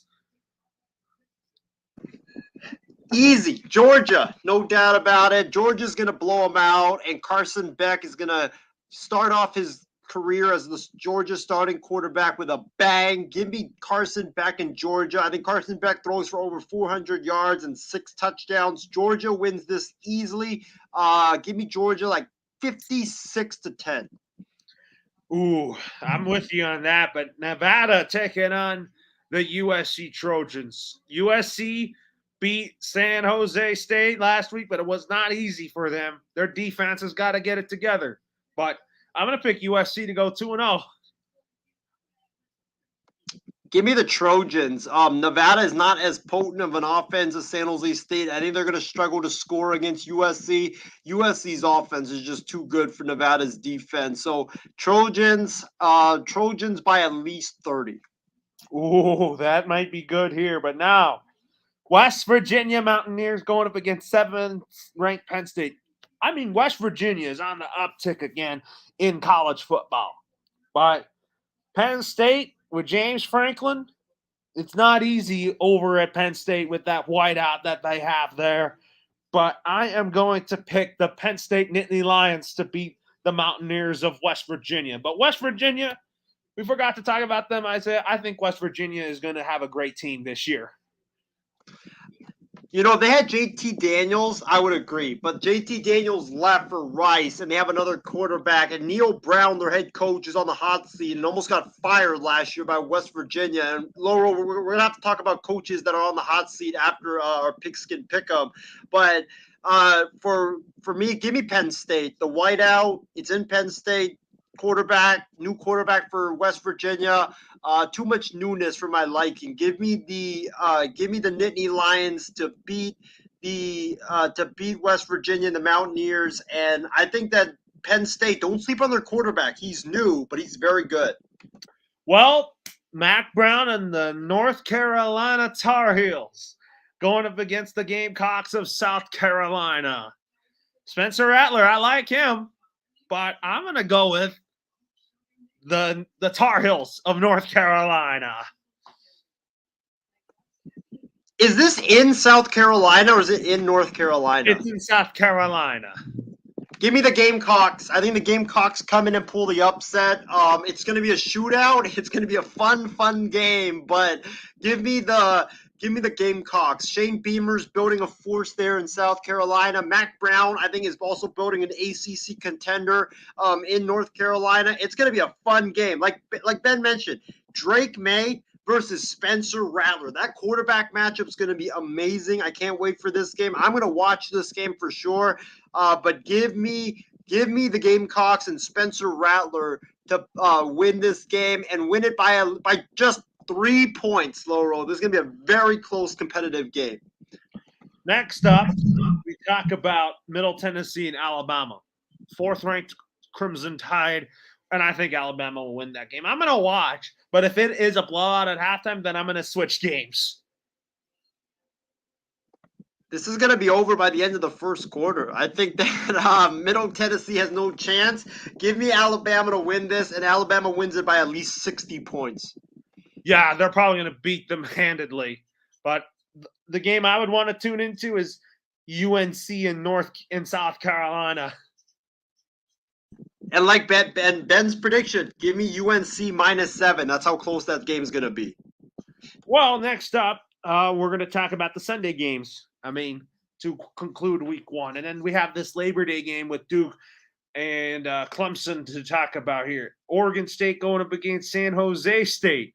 I mean, San Jose State challenged USC. But I'm going to pick the Oregon State Beavers to get the victory in San Jose. My question for you is: Are you planning on going to any San Jose State games? Yeah, I might go to 1 or 2. I think Utah State actually plays San Jose State at Spartan Stadium, if I'm not mistaken, this year. So I might go to that game because I think the Aggies are going to be very good and they're going to be very underrated. So I might go to that game. In terms of this game, this is going to be a very close game. I think Chevin Cordero, the former quarterback of Hawaii, who's now leading San Jose State, I think he's going to do a great job against Oregon State, and Oregon State's defense, or Oregon State has a good offense. Give me San Jose State in an upset. I think they upset the Beavers, and I think it's going to be a close game, but I think they win it on a walk-off field goal, Loro. Which one? San Jose State? San Jose State. Give me the Spartans. Well, Mississippi State's taking on SELA. I don't know what that stands for, but I think Will Rogers is going to put the Mississippi State Bulldogs to a 1-0 start. Yeah. SELA. I think that's Southeast Louisiana, if I'm not mistaken. Yeah, that's who they're playing. Yeah, well, this is too easy. Mississippi State wins this game. They're honoring Mike Leach, also the late Mike Leach. Rest in peace to him. But Mississippi State's going to win pretty easily. Give me Mississippi State to win this game like 70-13. Their offense is going to be just throttling Southeast Louisiana. Will Rogers will kick off his Heisman campaign with at least 400 yards passing. Give me 7 touchdowns for him on the day. But yeah, give me the Bulldogs of Mississippi State. We got to talk about Mike Leach for a minute here. I think this is the first year without him. He is by far one of the best college football coaches in this history of the sport because he knows how to innovate offenses such as that air raid offense. He did a great job at Texas Tech and Washington State, and when he came to Mississippi State, he made an impact on those kids. And the first year without him, it's going to be tough. But I'll tell you, Isaiah, the coaching tree that he's made, they've all paid off because they have groomed his system that has worked with college football teams and some in the NFL level. Yeah, it sucks that Mike Leach is no longer with us. He was a great coach. He was very funny. Remember his press conferences, Loro, where he would or even sideline interviews where he would just talk about like Halloween trick-or-treat candy, like candy corn and others. What about this? He asked a reporter, "Who are you marrying?" Yes, I remember that. He asked the reporter, like, "Who are you marrying?" It sucks that we lost him, but I'll miss the interviews that the reporters will ask him at halftime. Yeah, me too. I'll miss that. And also, he was a very great, innovative offensive coach, and his air raid definitely will live on for eternity. But, it is going to be tough for Mississippi State this year. But let me tell you this, Loro. They have Will Rogers. They have one of the best quarterbacks in the nation. And if you guys don't know who Will Rogers is, go check him out because he is one of the best quarterbacks in all of college football. I think he's going to have a great year this year. He's a guy that should be a first-round pick in the NFL draft next season. Go check him out. He's going to be the guy that leads Mississippi State to prominence this season. What are your thoughts on Zach Arnett as the full-time head coach at Mississippi State? He's learned from Mike Leach, and I think he's going to do a great job. Zach Arnett's like Robert Saleh, Loro. He's a guy very energized on the sideline, always claps his hands, has great emotion, and he's also a very great defensive coach. So I think that it's a great hire for Mississippi State. They got one of the best young up-and-coming coaches in the nation, and I think with his defense and Will Rogers on offense, I think the Bulldogs of Mississippi State could go a long way this year. I really do.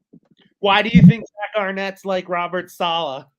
Because he's like Robert Saleh, like on the sidelines. Like after every great defensive play, he's always like clapping his hands. And he's like, yeah, let's go. Like that's Zach Arnett. Like he's very energized, and he's like what Kirby Smart was at Bama. Remember when Kirby Smart would always be so emotional and jump up and down and stuff like that.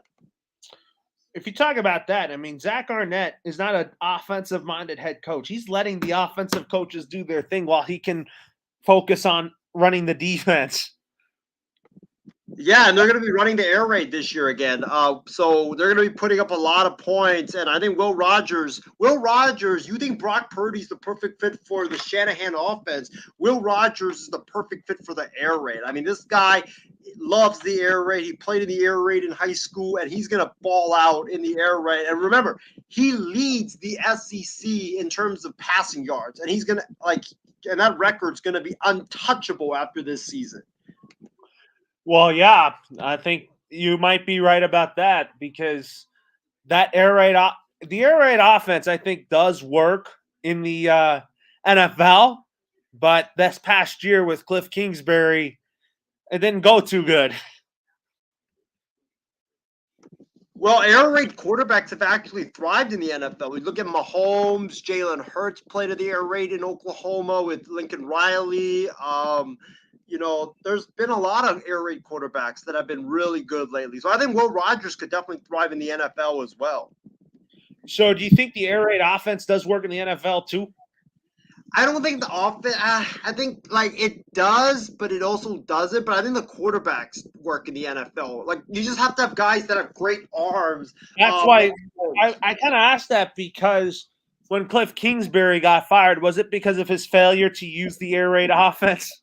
No, I think it's because the defense couldn't stop anybody, and because the Cardinals, they had a lot of injuries. So I don't really blame him. I don't blame his offense for not working. I blame his bad luck with the injuries and the defense just being awful.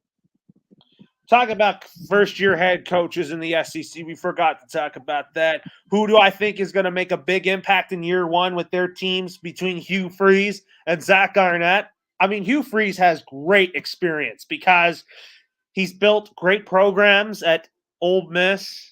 I think he's going to turn around Auburn in a heartbeat because Auburn last year was a dysfunction. Because I feel like Hugh Freeze is going to bring I think Hugh Freeze is going to bring the Auburn Tigers back to greatness.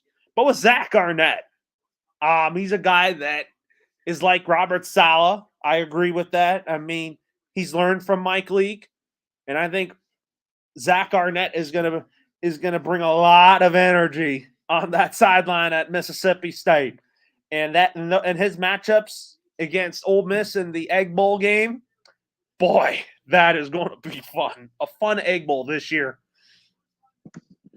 Lowell, I think Zach Arnett will have more success in year one than Hugh Freeze because Hugh Freeze is walking into a situation where they don't have a quarterback, and you need a quarterback to win, and Zach Arnett has Will Rogers. So I think Zach Arnett year one will have more success, but I like the Hugh Freeze hire. I think that he has a lot of success against Nick Saban in the past. He knows how to win in the SEC. I think it was a great hire for Auburn. And you and I think both agree, Brian Harsin was a disaster in the SEC with Auburn, and he should have never been hired to begin with at Auburn because you don't hire a coach from the Mountain West to coach in the SEC. Like, you don't hire a coach from Boise State. No disrespect to Boise State, but you don't hire a coach from Boise State to coach in the Mountain West in the SEC. You just don't. You can't do that. No, Brian Harsin was a disaster. I mean, Cadillac Williams took over as the interim head coach, and Auburn just didn't play good. But I think Hugh Freeze will get Auburn to play good football again. I think Auburn's going to be a great team, but are you saying that they're not going to make a bowl game? No, I think they'll make a bowl game, but I think in terms of like who has more success, I think it's Zach Arnett, because I think Zach Arnett has the better quarterback with Will Rogers, and he's got more. His team has a lot more juniors and seniors and more experience, while Hugh Freeze is playing a lot of freshmen, and they need time to adjust. But you're saying you think Auburn's going to have a good football team with Hugh Freeze now? Yeah, I think Auburn's going to have a good football team, but if in terms of like the quarterback, because quarterbacks determine a lot in the SEC, give me Will Rogers over the Auburn quarterback. He's so young right now. Yeah, this is a young team that needs time, but yeah, I agree. Hugh Freeze is going to make a difference in that program. Yes, he will. He will. But you have to give him at least 2-3 years. Oh yeah, but now back to our pick'em here. Brian Kelly at LSU and Jaden Daniels going up against the 8th-ranked Florida State Seminoles. I'm going with LSU, baby. I mean, as Coach O would say, go Tigers. I'm saying go Tigers just for this game as long as they don't play Alabama. Give me LSU. LSU is mad after losing last year to Florida State in week 1 where they missed an extra point that could have tied the game and sent it to overtime. Give me Brian Kelly at LSU. I think it's going to be a great matchup. It's going to be a fun, competitive game, and it's going to be so close, and I think it's going to come down to the wire. But give me LSU. I think LSU's rushing attack will be too much for FSU to handle, but it's going to come down to like the final like possession, and it's going to come down to that. And I think LSU has the ball, drives it down the field for a touchdown, and wins that game. Yeah, I mean, you talk about Jaden Daniels. I mean, I only go for LSU if they don't play my Alabama Crimson Tide. I'll only go for LSU if they play your Bulldogs, though, of Georgia. Yes. Brian Kelly's got that team in a great spot, and I think that I miss Coach O at LSU because I feel like he should have been the long-term head coach. Right. He just got scapegoated. Yeah, he did, and I think, but they got better though with Brian Kelly. Like they got. I like Coach O. I mean, Coach Ogeron does a great job, and I love his voice. Coach O needs to coach again, Lauro. I don't know if you agree with me. He does. Because I like when he says, "Go Tigers, go this, go this." Mm-hmm. Yeah, he needs to coach again. Like he has to coach again. He's great for college football. Oh, he is. He is. Totally agree. And Coach O needs to be a head coach again. I just don't know why he wasn't. He got let go by LSU.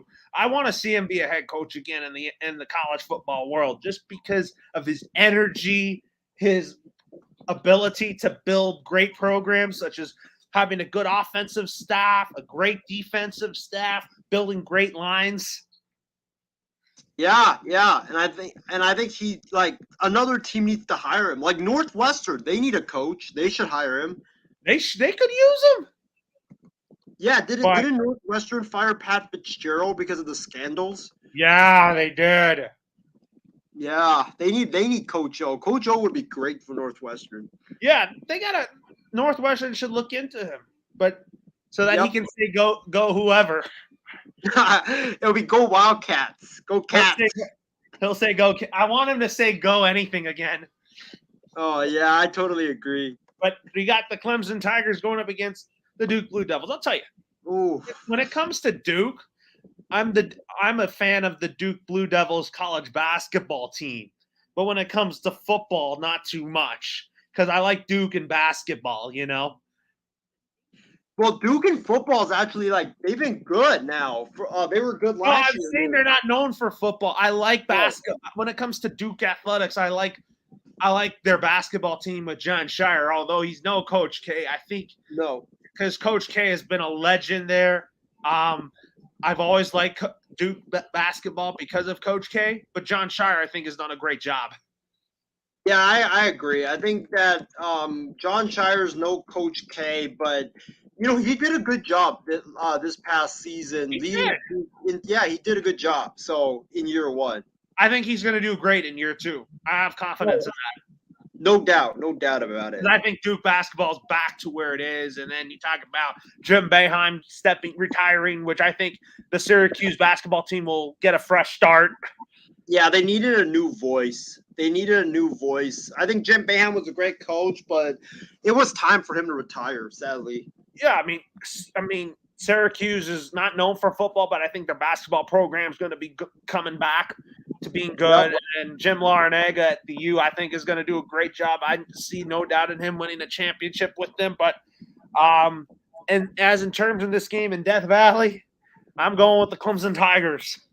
Oh, this game is in Death Valley. It's not in Duke? It's in – excuse me, that's in Duke. Oh, gosh. We might see an upset brewing, Laurel, believe it or not. And who do you pick in that one? This is tough. Oh, man, this is a very tough game. This is going to be one of the best games on the college football calendar. Laurel, you know what? I want to – man. You have Clemson last year was 11-3. Duke was 9-4. So this is going to be a really good game. You know what, Laurel? Give me Duke. I think Duke pulls the upset in week 1 over Clemson. Their quarterback is very, very good. And Mike Elko, who is Jimbo Fisher's defensive coordinator at Texas A&M for so many years, he's done a great job last year in year 1 coaching that team. I think their defense against Clemson's offense will be a great chess match. And then I think that Duke quarterback, very underrated. I think he's going to be the key, and I think he's going to have a great game. And it's in Duke, which is a very tough place to play, especially at night. So give me the Blue Devils pulling the upset on Monday night on Labor Day. Let's talk about coaches on the hot seat for college football and talk about teams that could potentially be getting new head coaches this next off season. I mean, I'm going to start with Michigan State's Mel Tucker. I'll tell you. Do you think he's on the hot seat? I don't, because I think he signed a big contract. He signed like a 10-year, $100 million contract. Like they have to pay at least $80 million to buy him out. There's no way they're going to be paying that much for him not to coach. I think that he's not on the hot seat for at least 4 years. And then you talk about let's talk about Neil Brown from West Virginia, who you talked about. He almost got fired last year. Do you think he does get fired this year? I do. I think he does get fired because I think their schedule is so rough. They don't have a quarterback. They do have a quarterback, but his quarterback's very young, and their offense not that good. They're in a tough conference. It's going to be too much, and I think he gets let go at the end of the year. They also spotlighted Mario Cristobal, which I didn't agree with. I mean, he's coaching at his alma mater at the U. But you know what? I think last year was kind of a year that was kind of tough for them in so many ways. I think this year they're going to turn a corner. Yeah, I think that I don't think Cristobal gets fired. I think that, he's coaching at his alma mater. He's going to have a lot of talent this year. Tyler Van Dyke, I think, will thrive in that air raid offense. I think Cristobal and the Canes, for me, I'm picking them to win the ACC, so I don't think he gets fired at all. And then there was James Franklin that was on the hot seat, and I don't agree with that either. No. I think Penn State's primed for a big year, so I don't think he's on the hot seat. Plus, if he gets fired, a lot of teams will be like, "Hey, we're gonna get James Franklin. Let's get James Franklin on the phone right now." So, I don't have him on the hot seat for me. I think that there's other people that, like Neil Brown. I could see Neil Brown, the coach from Washington State. I forget his name, but I think he could be on the hot seat. Billy Napier may be on the hot seat because, Florida, Laurel, they're never patient. Like if he's struggling in year 1 and he struggles in year 2 as well, I think he could be gone because the Gators are just not patient and they always just fire everybody after 2 years. This next game I'll talk to you about is Dino Barbers from Syracuse. I mean, if you talk about Syracuse, I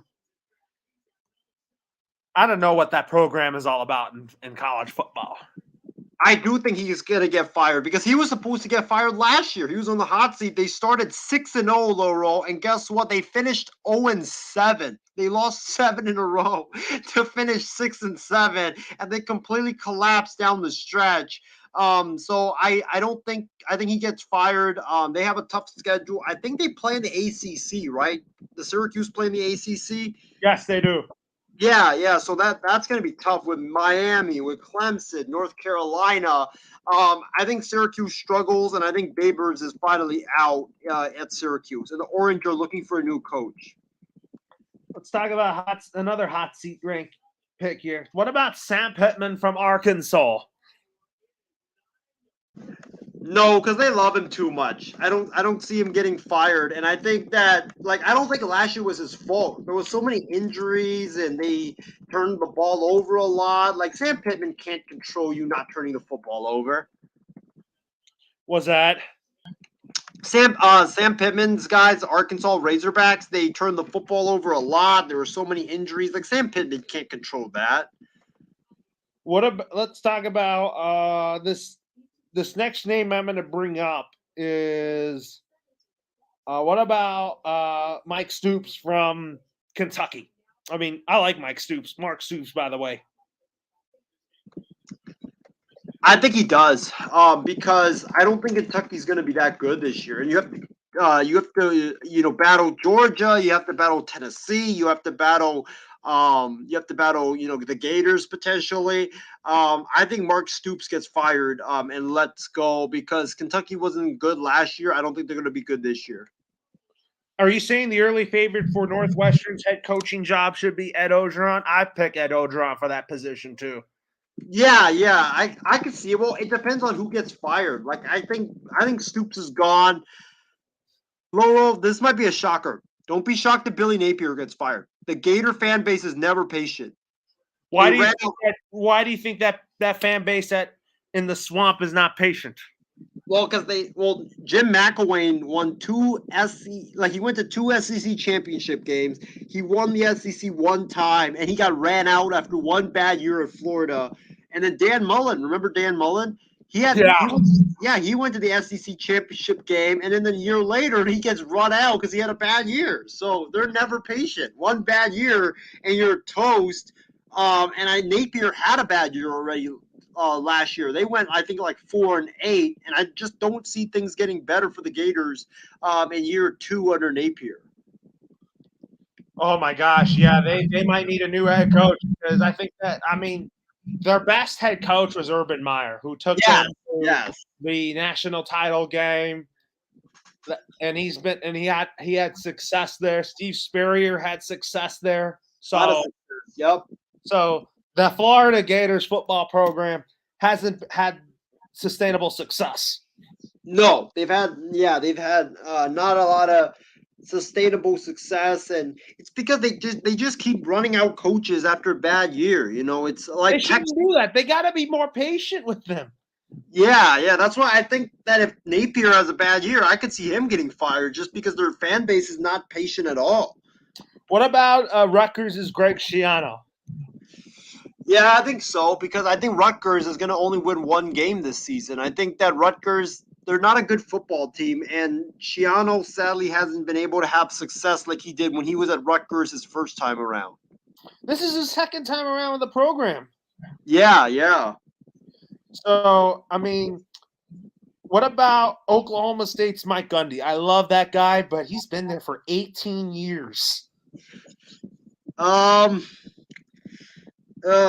If he has another bad year, maybe, but I don't know because that's his alma mater. And he's been very successful there. So I don't. It's like this. It's like Andy Reid with the Chiefs. If he has a bad year, are you gonna fire him? I doubt it. Yeah, I'm trying. I'll say no. I don't think he gets fired. Yeah, I'm trying to look up who's the Washington State Cougars head coach. But we got to talk about the California coach, Justin Wilcox. I think he gets fired. Yeah, I think he gets fired. I think Cal will be an absolute crap show this season.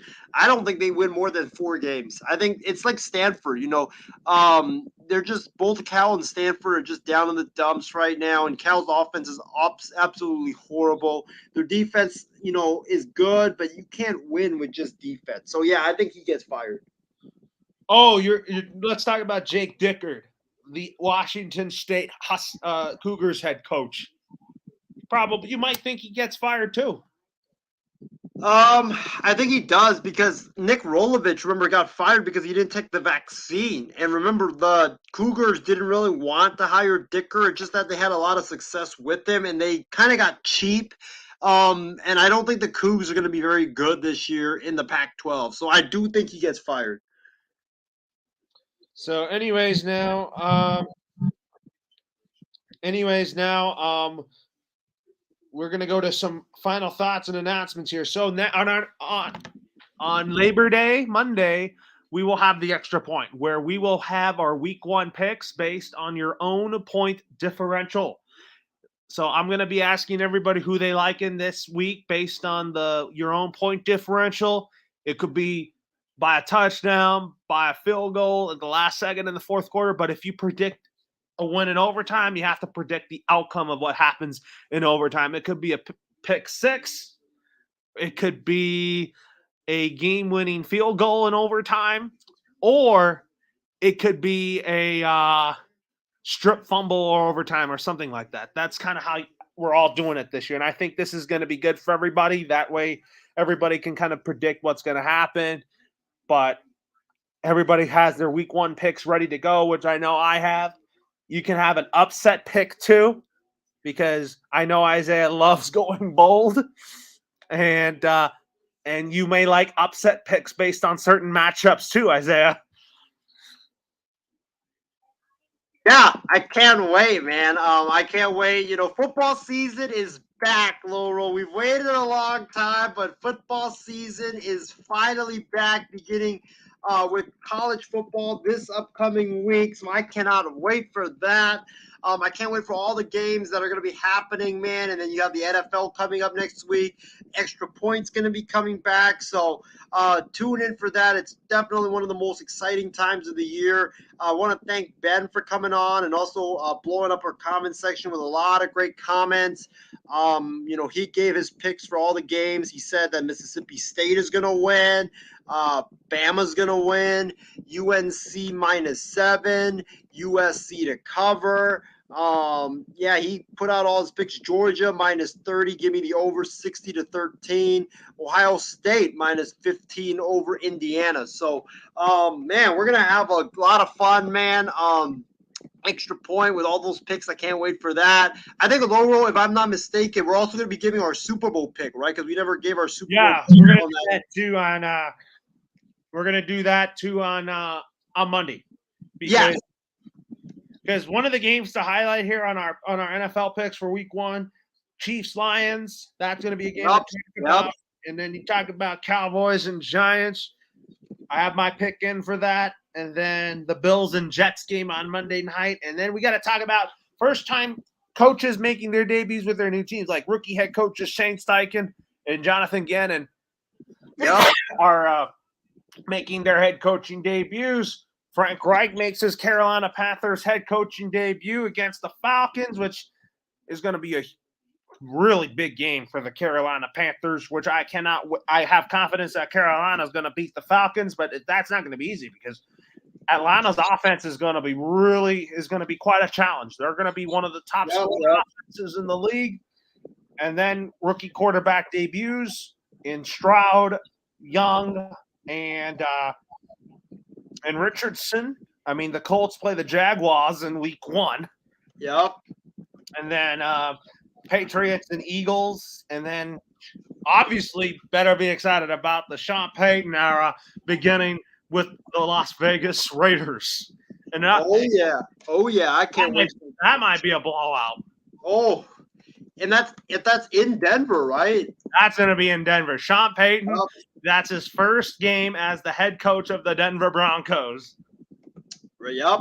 And also, don't forget, this week we're not going to be doing a show, but guys, this week we're going to be having our IM6 Network Fantasy Football Draft this upcoming Saturday night. So make sure you guys will put out the results of that later on. But yeah, tune in for that. It's going to be fun. But man, we got a lot of stuff, man. Football season is back. Look at our beautiful IM6 helmet right here. Football season is back. We got college football coming up. We got NFL coming up. It's just exciting times and can't wait for, baseball. Like Ben mentioned, this is the crunch time in baseball. Can't wait to put this up multiple times this year with Mr. Met, doing that sad sorrow face right there. But yeah, it's going to be a great time and I cannot wait. Also, we're going to be talking about this guy on the show on Labor Day. Yeah, talking about freelancing, and then when we get batter up rolling again, we'll talk about the MLB playoffs, which is coming up here, and talking about your Phillies losing today, even though they won the series with the Angels. But the Angels, it's telling me something, Isaiah, about Shohei Ohtani coming to the Dodgers next year, man. Shohei is gone, especially after the stuff that happened with the Angels putting everybody on waivers. Laura, I'm glad you brought up the Angels because I got to get that off my chest. I mean, the Angels are a disgrace. It's like me and you play fantasy football, and in our league, we have our last place team who didn't make the playoffs, dropping all the players. Like, it's just ridiculous. Like, I think Artie Moreno should sell the team. Artie Moreno should be given a lifetime ban from baseball. The Angels, what are you guys even doing? Like, that's just so pathetic. I knew the Angels were going to do something stupid, and I knew that they weren't going to trade Ohtani at the deadline because I called it, and I knew that was going to look bad on Artie Moreno. I knew Artie Moreno had some bad move in him. And he did it yesterday by waiving all the players that they picked up at the trade deadline. I mean, it's just ridiculous. Like it's like the Yankees if they decided to to waive Aaron Judge. Like, it's just stupid. Like, the Angels, what are you even doing? You gave up your top prospects. You're not going to get anything back in return, and you're cutting all the guys you gave up or you got at the trade deadline. It makes no sense whatsoever. Artie Moreno should have the Angels stripped away from him. I mean, it's ridiculous. And I feel so bad for our guy, James Gonzalez, who has to watch the Angels every single day. Yeah, and they're going to continue to suffer. But I was telling you about Ohtani to the Dodgers. Even though despite he has the torn UCL, I still think Ohtani is going to be a Dodger. I think Ohtani, I don't know about the Dodgers, but I think Ohtani's definitely leaving the Angels. I think it's definitely do you think the Dodgers sign him? I think the Dodgers are one of the teams. I think that he's going to take pitches from every team in baseball. Honestly, he's not going to go to He's not going to go to an East Coast team, man. No, I don't.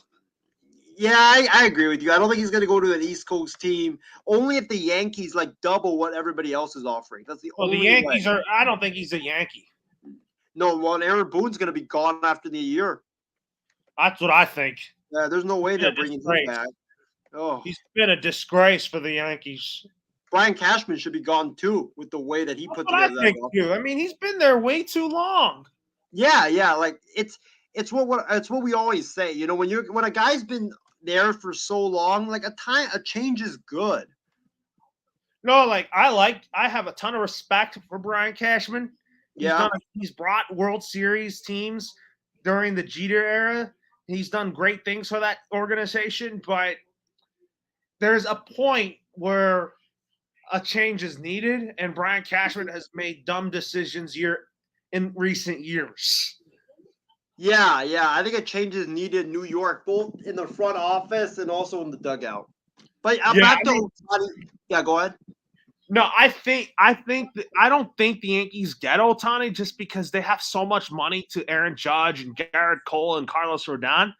I do think the reason why I have the Dodgers landing him in my free agent predictions for MLB's offseason is because not only I can see him in his first year being a hitter for the Dodgers, but also not pitching with them for just at least 1 year.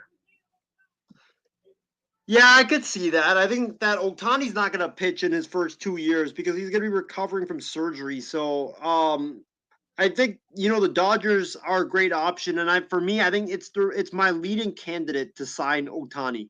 Are you still saying that Ohtani, the Dodgers are the leading candidate for you for them to get Ohtani? Yes, that's correct. That's correct. That means that JD Martinez might not be back with us just because I don't trust him defensively, though. No, I would rather have Ohtani over Martinez any day of the week. JD Martinez is getting old, but Yeah, he has. But he's good though. I feel like the Dodgers, once we sign Ohtani, we go in a different direction with a right-handed bat because I want that right-handed bat to be a left fielder so that you have somebody 4, 5, and 6 because I don't want another lefty bat hitting behind Ohtani in the Dodger lineup. I want another right-handed bat to hit in the middle of that lineup like a Tommy Pham or an Adam Duvall. Would you want Ohtani playing left field? No. No? Because I know there's been talks about Ohtani maybe playing first base if he went to the Phillies, but I doubt that's going to happen. No, I don't see him playing a position like left field or first base. I still see him being a pitcher still. Okay. Makes sense. Yeah, but I don't think whatchamacallit, I don't really see Ohtani giving up his pitching just yet, just because I still think he has a lot to offer as a starting pitcher, and I know he can still be an effective starting pitcher in the league. But the reason why I think Ohtani is going to be a Dodger because he's going to be a DH. I think he's going to sit a year to being a pitcher until 25.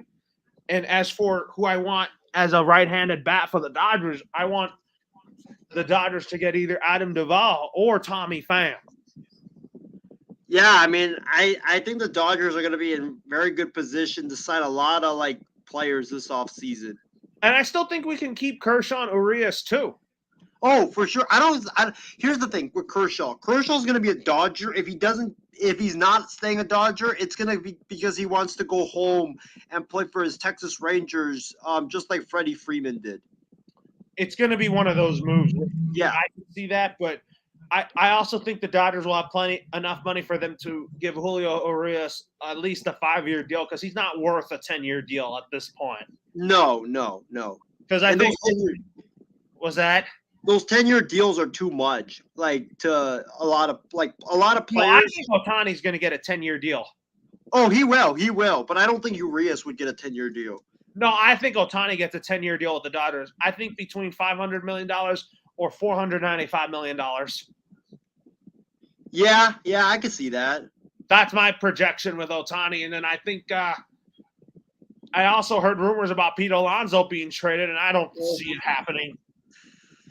Yeah, that would be foolish if they traded him because I don't think the Mets should trade Alonso because I think the Mets will eventually extend him.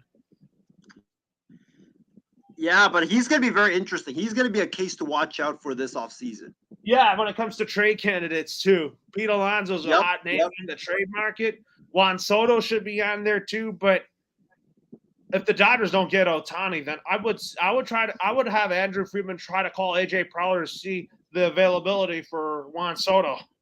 And the thing is, Laurel, I think Juan Soto is going to be more available than a lot of people think this offseason. I really do. Why do you think that?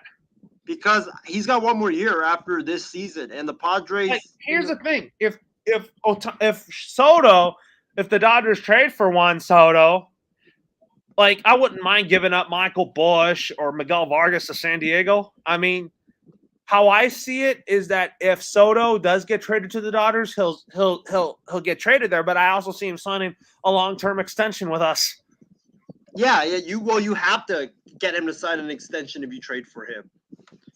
That's what I think. But anyways, Isaiah, that's going to do it for the college football special. You can play the intro, outro. I'm Lauro. Have a good night, everybody. Have a great night, everybody.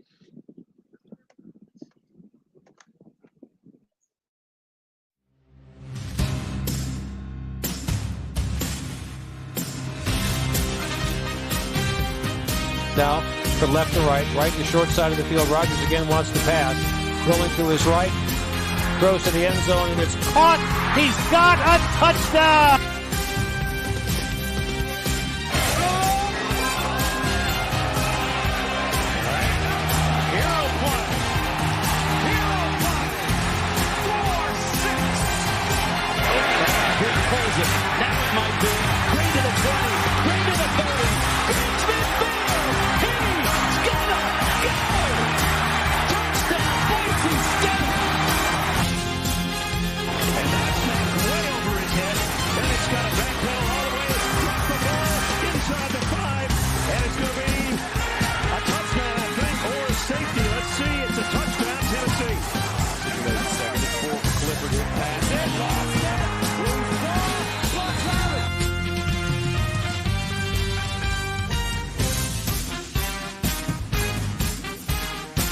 He's in the backfield. Now he checks out. Trouble. No chance. Got it away, though. Got it away to Fisher again. Inside the 10.